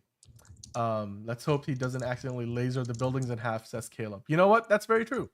I do wonder how far his lasers go, but thank you so much, Spec Love, for your $3 super sticker. We really love that and thank you for supporting us on the show. All of that money goes right back into the show. It pays John's salary, quite literally, so we really appreciate you for doing that. And yeah, and we love the super chats. We love the super sticker. Nico saying that should have been left in the movie, but I'm glad it looks really good. Yeah, I mean, look, they want to sell the shit out of this movie, like literally sell the shit out of this movie. So I'm really glad that they did give it to us. Yeah, a little bit like Cyclops. The look of it is a little bit like Cyclops. Oh, okay, I see, Caleb. Yeah, well, I mean Tarantino. Just enough for plot armor. Yeah, that makes sense. Good. That's a good response, Caleb. Yeah, it's only gonna like go as far, these lasers, as they're needed for the plot. What did you think about this shot, John? Superman again, a little bit dinged up, but I guess still trying to help out the team. We'll see how this works. And yeah, again, it kind of looks like bismuth, as in like the element bismuth. So it definitely feels like it's elemental from Metamorpho's perspective or his kid. So that's the vibe I'm getting. Right. And then yeah, this is the shot, of course, like stop messing around or quit messing around. And he's like, I'm not messing around. I'm doing important stuff. I love it. Love see. I wonder what portal that is behind him, whatever's going on in the background there. Then we get a much closer look. This is kind of similar to the remember the very first shot that we got of the suit was something like this in the ice, really close up. Yeah. And you could tell, like, again, the consistency is there. This looks pretty much the same as what we saw initially. The yellow outline, the red S, and obviously the details of the suit, it all looks correct. James Gunn will not let us down. That's definitely what it feels like. Definitely some dimensional stuff going on in the movie Enterprising. That's very much true. Okay, so now let's talk about this flying shot at the end. This one I'm a little I'm kind of like Chris, I'm a little on the fence about this last sequence because I don't know. Like I don't know if this works for me. Like this whole like they're His doing a hair dolly looks like zoom it's and stuff. singed, like it got Yeah, burned it doesn't off. match anything else. Like it just and the disproportionate like the stretching and squeezing out his body in these weird shapes. It feels comic booky, but maybe a little too much. I don't know, John. What did you It's a think about little this? bit much, and I Yeah, think it's a little bit awkward when I saw that. I'm yeah. like, I don't know about Spec that. Love saying the same. It looks maybe a little too goofy. Yeah. Yeah. The dialogue, the haters have been calling it basic. Yeah, I think the dialogue is classic, and we haven't seen enough to judge it at all. Like we've only gotten like a half a dozen lines of dialogue so far. That's not enough to judge a whole movie off of. Yeah. Oh, I see what you mean, T74. Yeah, that's a good reference. I like it until he puts his arms up. He still looks dope. No, yeah, exactly. When he puts his arms up and then they start to stretch and squeeze, it doesn't. Basically, you know, the thing about it is, I think it's unless they did it in camera, I'll give them the props, but it just feels like an unnatural shot. It doesn't feel like a shot you can accomplish with a camera, you know? That's why it feels off because you don't there's no I mean, it's hard for me to imagine how they could pull that off optically within the camera of that they were shooting the movie with. And that's what makes it look unrealistic. It's kind of like in video games when you have shots that clearly don't look like they're being filmed by a real camera, that always stands out. So that's probably what it is. Bane will break you saying, look at his hand. It's the ice particles forming. Are we going to see like ice gloves like in the toy? Maybe. It's also just looks like he's flying really high in the sky where it's always a bit colder. So maybe that's what's causing it. And it's just they're showing that like condensation on his hands and his face. No, I know, Jose. I mean, some of this is good, but again, it looked a little goofy to me. I mean, your It looked a mileage may little weird, vary. but again, I'm not too Yeah, concerned. yeah. Yeah, I mean, DC fans have waited for a movie like this for a long time and a good DC universe that's thriving. So, I mean, Steven, we're all excited for it. We're absolutely excited for it. But yeah, John, we still have a number of other things to get into. Of course, let's keep going here, shall we? I'm going to switch over from these photos to a few other moments. Of course, some of the big moments in the trailer, we saw, you know, again, more of the shot of those two buildings falling. We are seeing the crowd shots and the bridge. We saw all of this in the shoot from last summer when they were in Cleveland. More of the Hammer of Barabi and Superman fight. This shot you can clearly see his eyes are. It looks like they heal over time, but here they look like that wound is pretty fresh. Look like second degree burns almost. That's yeah. Again, we just had the shot on camera. This looks pretty good. Yeah. Again, the curl looks a little off here. It looks almost photoshopped. So again, in some shots the little curl works, and the other ones I don't know. I'm not the biggest fan. These shots we've seen before. This one we've seen before. These are some of the posters. All right, let's keep going here. But yeah, the heat vision, John. There you go. That's the shot. That's the shot. He does about like a 450 almost. And yeah, you can see Krypto getting shots in there as well. It looks fun. I love it. But yeah, Superman v Guy, Dawn of the Bowl Cut. Yeah, this is what I was referencing before. Yeah. Yep. I want that poster. Give me that poster, please. Yeah, exactly. So a lot of this movie is going to require to suspend our disbelief, as do most movies. Absolutely. Shaky cam and sound effects. Yeah, and it's going to look great. This movie is filmed for IMAX. It's clearly being made for the big screen. So, yeah. This is a good shot. Absolutely, absolutely, it is.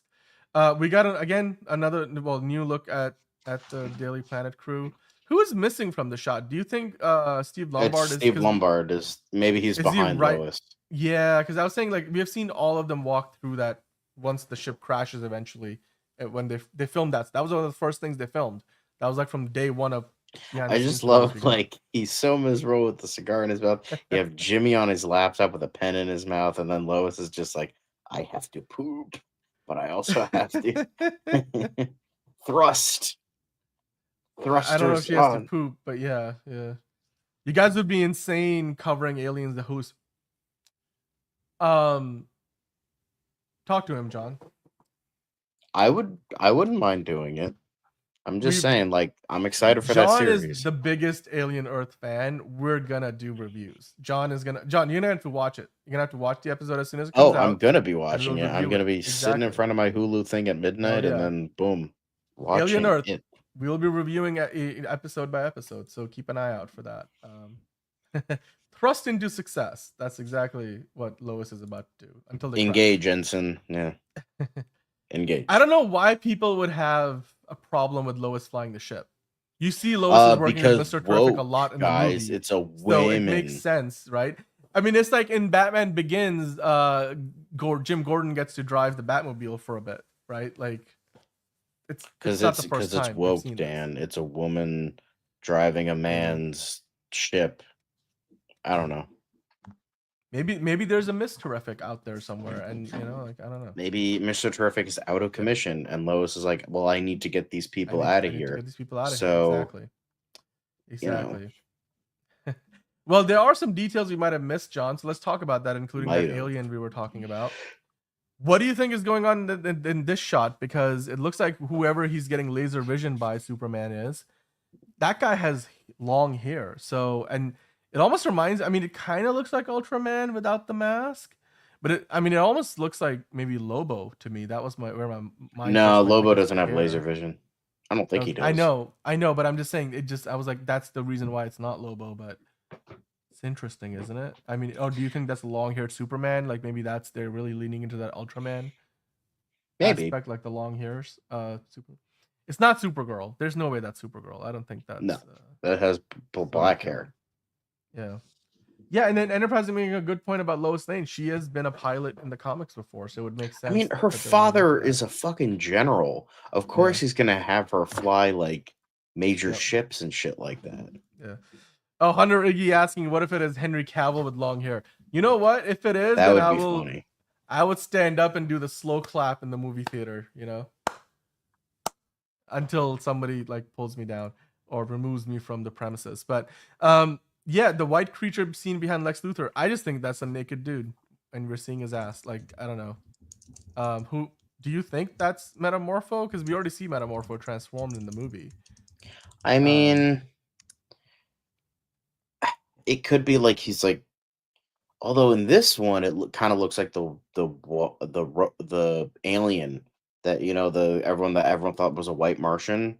I can like it could be a clone as well. But that's in the Peacemaker trailer, dude. That's not in the Superman. Well, like maybe I'm maybe like I'm saying like it could be like an. It's not me, Hunter. It's not me.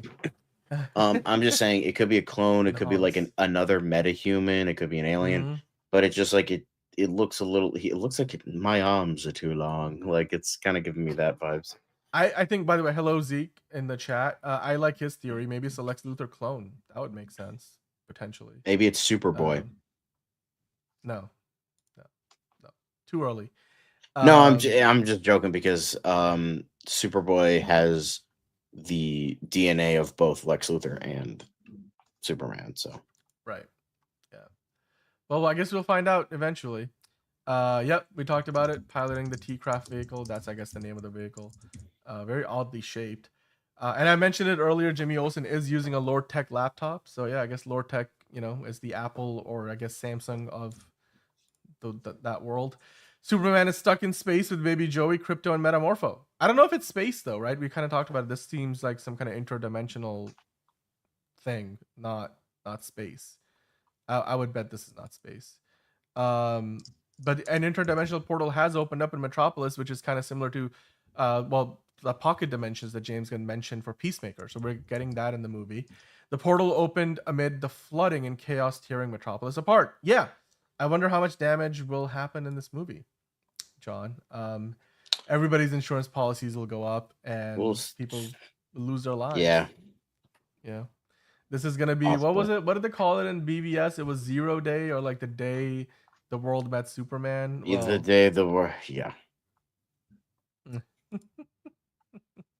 the day the world was introduced to the Superman or something like that. Yeah, something like that. A beautiful lie. It was the whole thing ended with that, and yep.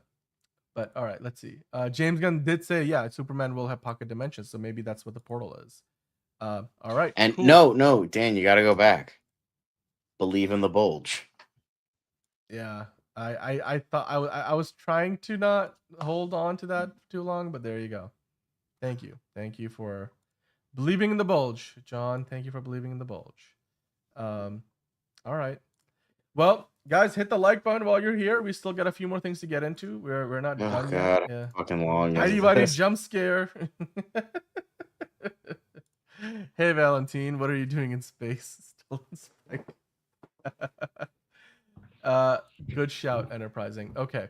Well, hey, John, again, speculating on who that villain might be that's lasering Superman. I don't know. Do you think do you think this is one of those alternate dimensions? Where even are they? Are they in like an underground No, I don't think it's like alternate canal or dimensions. something? I think it's just like Ultraman without the mask. It looks similar enough. Okay, so then if it is Ultraman, then do you think Ultraman is literally a David Cornsweet clone? So this is David Cornsweet with long hair or something? Is it a Lex Luthor clone? Is it not a clone at all? It's some third party character, I guess. Somebody new. And if it is Ultraman the way it is in the comics, then does he come from a parallel universe? What do you think, John? I don't know. I just think it's Ultraman without the mask.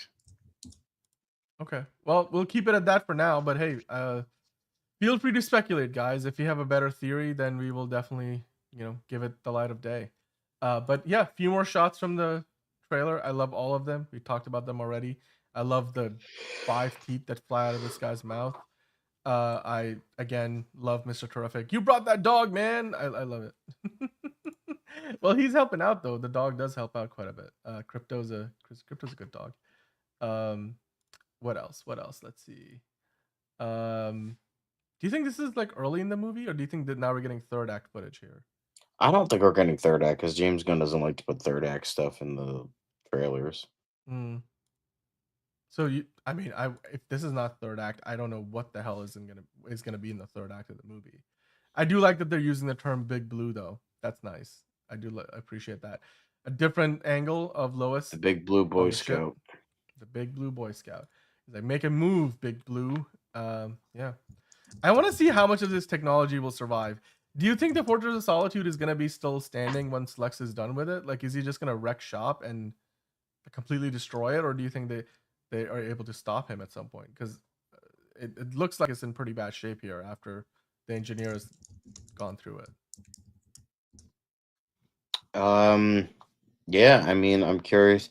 I kind of like yeah, I like I like how it looks. Again, it's not just retrofuturism. I mean, it is, but like I like kind of like the gyroscope kind of look. It looks alien too, and then there's a lot of like text like that moves like. It looks like something these are out of like displays. 60s Star Trek, but Yes. modernized. Right. Absolutely. Like I I can see Yeah. that. Like that's Mhm.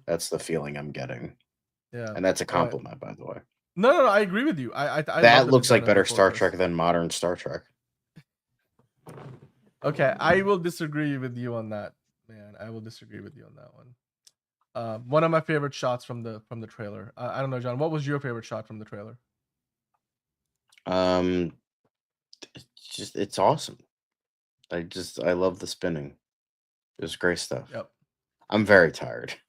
I hear the buyers are happy with the casting. Huh? Casting of who? Who? What? Hoopst. Please do explain Elite Easy. Would love to. Are you talking about clarify. like Lex Luthor, Lois, and Superman? Which, like, yeah. I Maybe. mean, as someone who knows many bi people, they're all very Same. attractive, so like it works. Yeah. I also Hi Marco, another day, another trailer from Portugal. I love the Snyder cultist haters losing their minds whenever they're about to show the Superman. And I love this poster. It's great. I do love this banner. You see Yeah, this the looks banner. photoshopped though, because his hand looks his arm looks way too small and does not look real, but it looks like a toyetic figure, if anything. But I don't mind it. I like the cape, it's huge. Yeah, James Gunn is creative with the camera angles, but we'll have to see. Some of the flying sequences in this trailer did kind of give me some cause for concern. Yeah.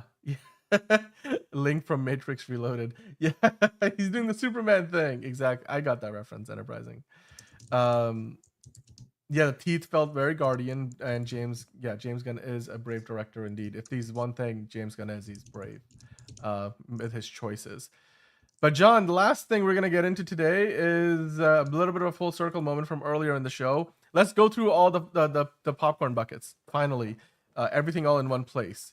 You tell me which ones you like the most. Of course, they did show some of the posters in this article again that we've talked about and ranked in the tier list. But then if you go a little further down, we're getting closer looks at all of these different popcorn buckets, including the Daily Planet one. That one we talked about the other day. That looks nice. I really like that one actually. He's a little Superman keychain. Ron is getting that one. Oh, nice. Okay, nice, Ron. Yeah, Marco. Some of the flying does give me worries too. We talked about it earlier, like this sequence towards the end of the trailer. It does look a little weird. It looks unnatural. So we'll have to see, how it turns out. 4DX. Well, Ron, we ranked all the posters for the movie earlier, and 4DX was definitely probably one of our favorite posters that they came out with. But yeah, John, which of these popcorn buckets and other memorabilia you can get from the various different theaters is your favorite? Is it? I mean, this one we talked about the other day, but like, which one do you think? Oh man, that is too cute. Okay, I really love that one. That was really cute. I like it. There's so many. Do you think you're gonna go to different theaters to collect the different ones? No, I'm not that crazy. Like, look at this plushie. Come on, man. Look at this plushie. This is crazy. I love it. I like the plush pillow. I'm gonna get the plush pillow. I'm still getting that plush pillow. What is this? Super ticket package? It's kind of like what we were talking about before. Yeah. Superman collection limited edition. You can get a chain. That's nice. Yeah. All right. Well, they're doing their big one. Look at this. That was Alamo Draft House. This is the one we were talking about before. Yeah, this is that's true. That one's sold out. The Hero gift set though is still available. That one is still available. You can get that one for yourself.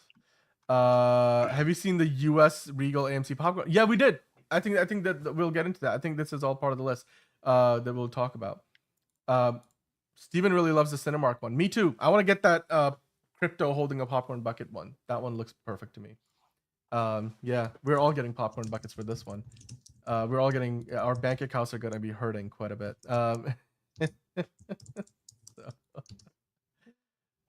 Just the chain. Elite Easy wants just the chain. I don't blame you. It's a pretty good chain. This is my favorite popcorn bucket, John. I don't know. What's your favorite popcorn bucket? Ooh, that's a tough one. It is the most insane marketing, though, Frankie. I agree with you. Might have to go with the Krypto one. This way. I'm gonna have probably the Krypto one. Not this one. Ooh, he looks kind of creepy there.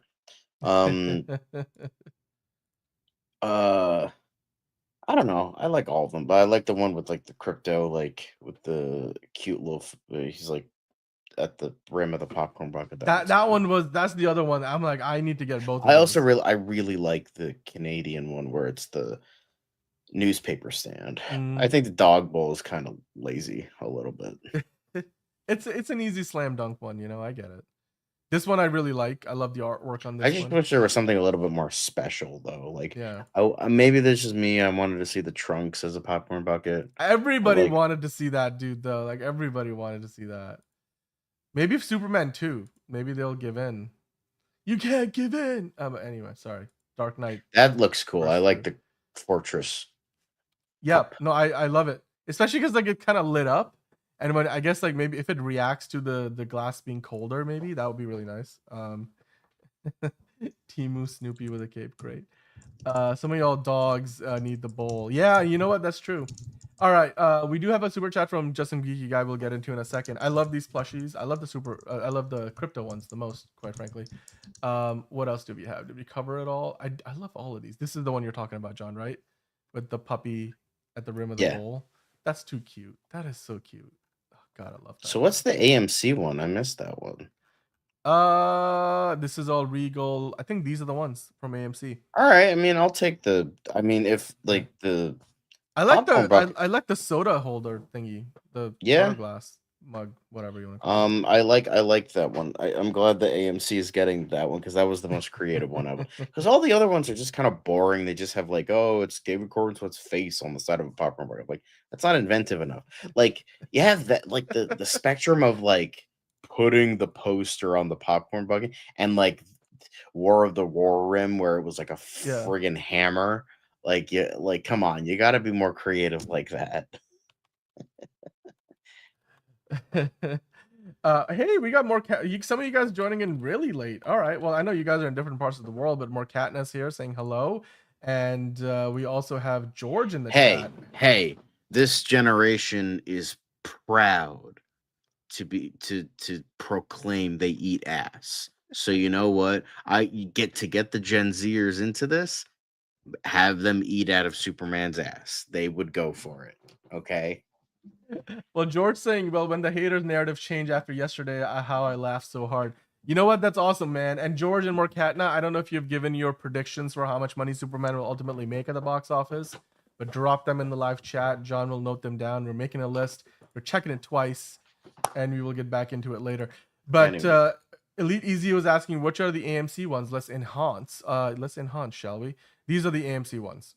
So you can get all I of do like this the cup goodness. though. I like the cup. I like the cup. That's what I'm gonna get. I think I like that better than the popcorn bucket. Then you have the comic book, I think, or just the cover. We've seen this artwork before. I guess you can get this all as a set. The gripper cup is probably my favorite. Oh, it's an opening night collectible. Okay, so if you go on the 10th, that's the only time you can get that one. Then now we get into the Regal buckets. So yeah, to answer your question, Elite Easy, these are the AMC ones. I like it. I think the gripper cup is my favorite, to be honest. That's probably what I would get for myself. But yeah.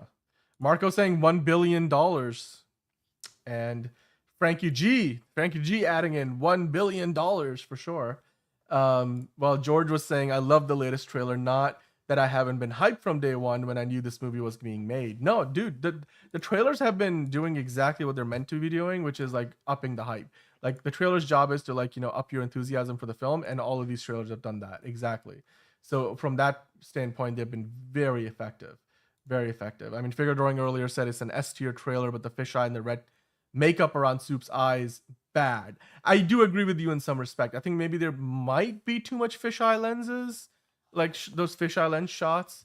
Some of the flying looked a little wonky, but I did love the dialogue. Like, I don't know why people think this is basic, but like, you brought that dog, man. It's like very realistic. I think that's how people talk, especially when you're Mr. Terrific, like who's half up in the air in a jetpack,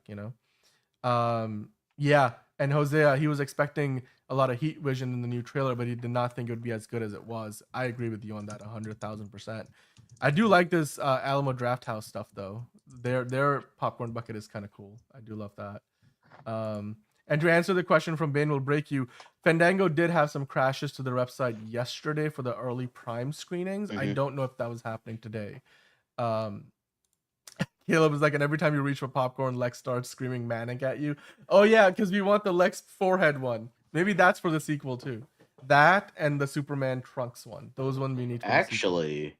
Wait, Enterprising, do you want me to change your number? Because I know you're quoting Dr. Evil, but your says here yours is 780 million worldwide. So I'm curious if you want to change $1 billion. Yeah. in Sarah's evil. You can say anything. You could say, I mean, we even have as low as $500 million. Ron doesn't have a lot of hope in this movie, but I'm just saying.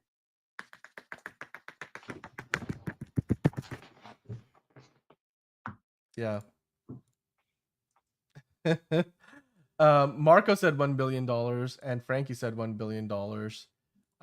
Yeah, AMC did know the assignment. Yeah, Elite Easy. I think the AMC ones are pretty sweet. Enterprising saying, I am not there yet, but I am getting convinced. Okay, so we'll keep Enterprising's current number. Need a Cat Grant and Lois bucket. Why would you need a Cat Grant? And what would that look like? Gunn fans praising Lex screaming manically. when they complain about Eisenberg's Luthor being over the top. You know what? There is a little bit of hypocrisy, but also it's about the tone of the movie. And again, we're just looking at, you know, the trailers right now. I felt like the BVS trailers were pretty sweet too. So like the first Comic-Con trailer was like one of the most hyped trailers of all time. So again, until the movie comes out, I would reserve my judgment until then. But yeah, I mean, look, it's just a matter of it's more context, you know. You can't look at it in isolation, like just the laugh itself. It's also why he's laughing, this kind of scenes he's a part of. Hunter Iggy asking if he saw his comment. What comment are you talking about, Hunter? There's so many comments. I don't know if you missed it, but let us know what you're asking about specifically. I did save some comments from earlier. Although I love how my face turns red Bye, Jalen. whenever we have the the red. Have a safe flight. Yeah. In the real world, I think it will be around 800 million. Okay, so Marco's saying maybe 800 million to $1 billion. That's maybe his range. Speclove saying 500. 500. I think that's a bit low. Speclove. This movie could potentially make up to 400 million on opening weekend worldwide alone. So 500 is probably really low, if I'm being honest. He's not putting jawbreakers in people's mouths. Yeah, that It's also Jolly Ranchers. Jolly Ranchers. At least we don't know from the trailers, though. Maybe James Gunn will sneak that in just to poke fun at Zack Snyder. Yes, enterprising thing. Thank you. Jolly Ranchers. So yeah, Spec Love, I can put yours down for that. Justin, you guys saying, as much as I'm looking forward to Lex Luthor, I don't like that they're making him the main villain again, because we already have enough Superman movies with him as them. John has been saying that from day one. I still think there's a potential for that to be a problem. I understand completely that people's reservations about Lex Luthor again. Like, it's, he's the most popular villain. Yeah, but like literally the only Superman movie to not have Lex Luthor or General Zod as the villain was Superman 3. Literally the only one. We've gotten now 7 Superman movies, solo Superman movies, and only one of them back in 1983, 2, 3, 4. Yeah, I mean, either it's Zod or it's Lex. I feel like, and it's just like, come on, guys. Yeah, come on. Like Brainiac. The fact that the first time we got a live action Brainiac was in a Krypton TV show is a bit ridiculous. Even though that was great, but it was great. Guys, I love it. Come on. Yeah. Although, yeah, I mean, Marco's saying this might be the most evil Lex yet. I mean, at least evil like on like in a different way, because Jesse Eisenberg's Lex was evil enough to freaking blow up the Capitol building. Like, you know, like that Lex was pretty goddamn mad. But yeah, this might be the most comic booky villainous Lex that we have seen to this date. Yeah, that's true, because Lex wasn't, but he was still he was still like on the marquee, so in Superman 2. You forgot Man of Steel 2. Yeah. No, yes. Yeah. So what Man of Steel had Zod. It had it had Zod. I'm saying Lex Luthor and Zod. Lex Luthor or one or Zod. The other. Exactly. Those are 2 very common ones. Yeah. Yep. Yeah, Tim Burton did want to do Brainiac. Lex Luthor first movie, Lex Luthor and Zod in the second movie. You had Robert Vaughn and the weird supercomputer and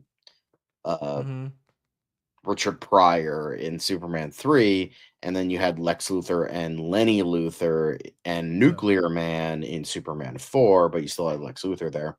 Right. And then Superman Returns, Lex Luthor again, Kevin Spacey. Man of Steel, you had General Zod again, then Lex Luthor and BVS. Yeah, like obviously, okay, I understand if Brainiac is too big of a villain to do like from the get-go.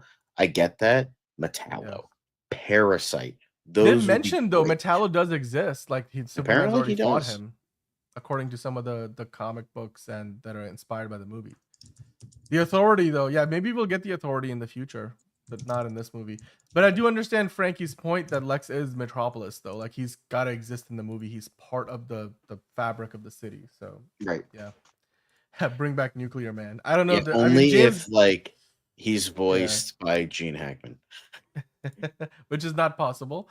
Well, AI, you know. I I don't know. Let's not do that. I know. I'm just kidding. Yeah. I mean, Livewire could be a lot of fun. Like, have her be like a Joe Rogan-esque character, and then yep. that would be funny.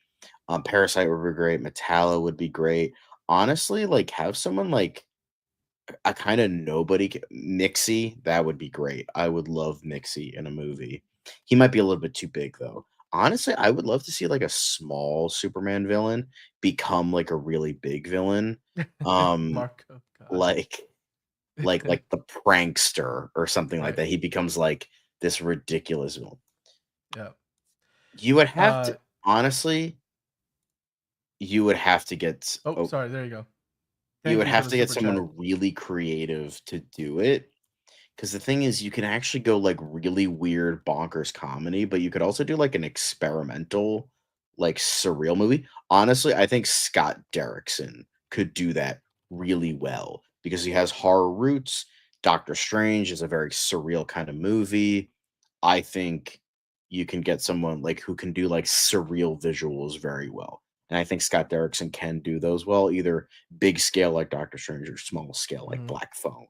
So I think Scott Derrickson would be perfect if only if he's doing Mixie as the villain. Solomon Grundy, he's kind of all encompassing. Mongol would be great. Hi, Mochi. Solomon Grundy, he's been a Justice Society villain. He's been a he's been Justice Society. He's been a Batman villain. He's been in a lot of like I don't know if he would don't designate him to Superman because keep him as like a Justice Society villain or maybe a Batman villain. He showed up on fucking Arrow, so like yeah. Jax I know can be shown as like a. Did we get Conduit in the Arrowverse? We got Conduit. Well, I don't not think in the movie so. though. But no, I think Elite EZ, if there's anybody out there who's gonna probably give us a modern version of Nuclear Man, it has to be James Gunn. The man loves his, just obscure characters. So I do believe you'll get him eventually. Damage is another one Miss Mochi is suggesting as an option. What Batman villain would you make a Superman villain? I don't think you need to do that. Maybe Joker, but that's already like there's comic book precedence for it. But we're not going in that direction anymore because we're not doing Injustice right now. But hey, there was an earlier super chat from Just Some Geeky Guy, John. Maybe we can use this and as our wrapping point for the show. What do you guys think the army or that Superman uses heat vision against? I think it's the Lex Luthor soldiers, the Lex Corp soldiers. Yeah, it because looks if like you look that. at that other shot where he's punching out the dude, let me see if I can find that one. Where is that shot? This isn't it. This one. You see the logo LC? That's Lex Corp. Those are Lex Corp soldiers. So yeah, I think it's just Lex Corp soldiers getting beaten up. Either that or they're like clones. So these are like not human. Maybe they're robots, which is why Superman is so ruthless with them. But yeah, I mean, that's a good question. We can speculate. I've watched the trailer several times now, and I still think it's probably one of those two things. Galactic Golem could be another one. Okay. I don't even know who that is. Is Mochi saying, I know this is like far ahead, but like I'd love to see the Upside Down Man as a Justice League villain. Yeah, that's pretty. You know what? If we get it, then great. But you are right. It's pretty. Yeah, we'd have to look really far ahead. Unless the next movie James Gunn is writing is Justice League. Dark multiverse crap. No. Hell no. I hate dark multiverse. Like it was cool in concept and then they drove it into the ground. Okay, well, just some geeky guys saying, hear me out. If James Gunn does his own trilogy of Superman films, he should have Darkseid be the main villain of the third film. It would be so meaningful. No, I think he's too big for a Superman movie. I think he should be a Justice League.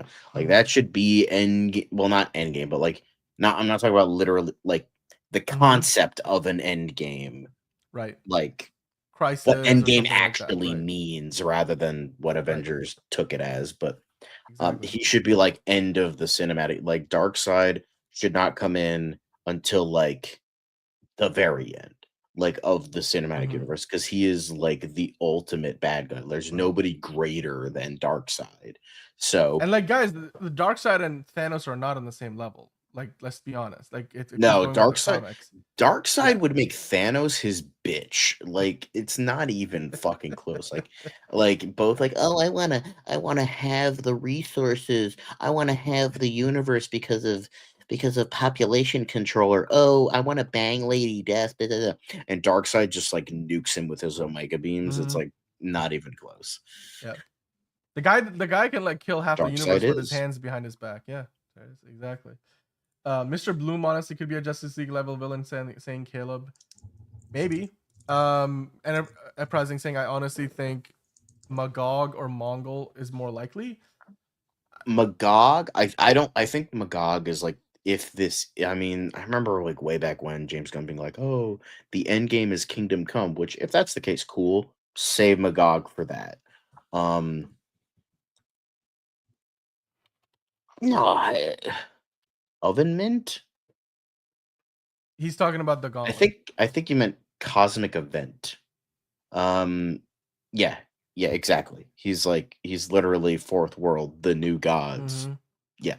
So like that makes sense. He doesn't need to prove himself. I Yeah. will say, yeah. I will say Yes. that That at least Darkseid the one was that was not in the amazing. flashback, he looked a little awkward there. Yeah. But like at the end where they send like Steppenwolf's head back to Mhm. them, Yep. I will say he looked really cool there. Assemble the armadas. We will use the old ways. I do genuinely want to see that paid off. I don't know, in some way eventually. I do hope. I mean, even if it's just animated, like it would be so epic. Like Zach, let freaking Zach. You know what? Okay, I for a agree. moment, indulge me. Let Zack Snyder like finish his vision as like an animated movie. Give him the much budget. Just give him a comic book. Like, or like it's some. I would like to see that story resolved as somebody who liked those movies. You know. I get it, but but yeah. like I think it's just like, I mean, I'm not like saying I'll burn, I'll go scorch earth over it, but I would like to see it resolved, Dark Multiverse was indeed absolute booty, but Upside Down Man was unique, says Ismochi. I'd love to see the sequel for Superman be an adventure with him and the Legion of Superheroes. Yeah, we might get there, but I don't know if you're gonna get there anytime soon. Remember, Ava DuVernay was doing a New Gods movie that got canceled or shelved after a while, so I don't know if they're gonna touch that for some time to come. They have to build up this new world first before they get to the point where they're doing a New Gods movie. Yeah, a Crisis on Infinite Earth movie would also take some time to get there. But yeah, thank you, just some geeky guy. Thank you. I will preach. I do want to get that. It's just there was a lot of potential there. That's all I'm saying. And Zack Snyder is back in the Warner Brothers fold, and James Gunn and him are still friends. all right, There we could get it. be It's some way of 2:30 doing in the that. morning, and I want to go to bed. All right, fair enough. Well, I think we went through pretty much everything. That's all we got, folks. That's all, folks. And with that, did we miss anything? You guys let us know in the comments down below. Did we miss any of the Easter eggs in the new Superman trailer? Is there something that you guys want to talk about? Get in the comments. If you're watching live, we really, really appreciate you. Thank you to everyone for your super chats and your super stickers, and for all the subscriptions. So the new folks in the chat, subscribing, Spec Love, and everybody else. We saw a bunch of new names today. You're seeing them every day. So thank you guys for sticking around. We're here 5 days a week, Monday through Friday. So we'll be back at it again tomorrow and Friday. Liz is going to be with us on Friday. I'm back with John tomorrow. So be sure to hit the subscribe button and hit the notification bell so you know when we are live. And of course, like I always tell you, hit that like button on the way out. Steven's going to miss us. But you know what, Steven? We'll see you in like 10 hours. So don't you worry. But yeah, I mean, Enterprising saying he can't think of anything we missed. You know what? Great. We will. But if we find something that we missed, we will cover it tomorrow. And I'm sure there'll be a lot more new news from the world of Superman, as well as the rest of Hollywood and Marvel and everything else. So we'll talk about all of that and so much more tomorrow. Thank you again, John, for a fantastic show. Again, hit the like button on the way out, guys. We appreciate you. We love you. We will see you tomorrow on another episode of DCU Daily.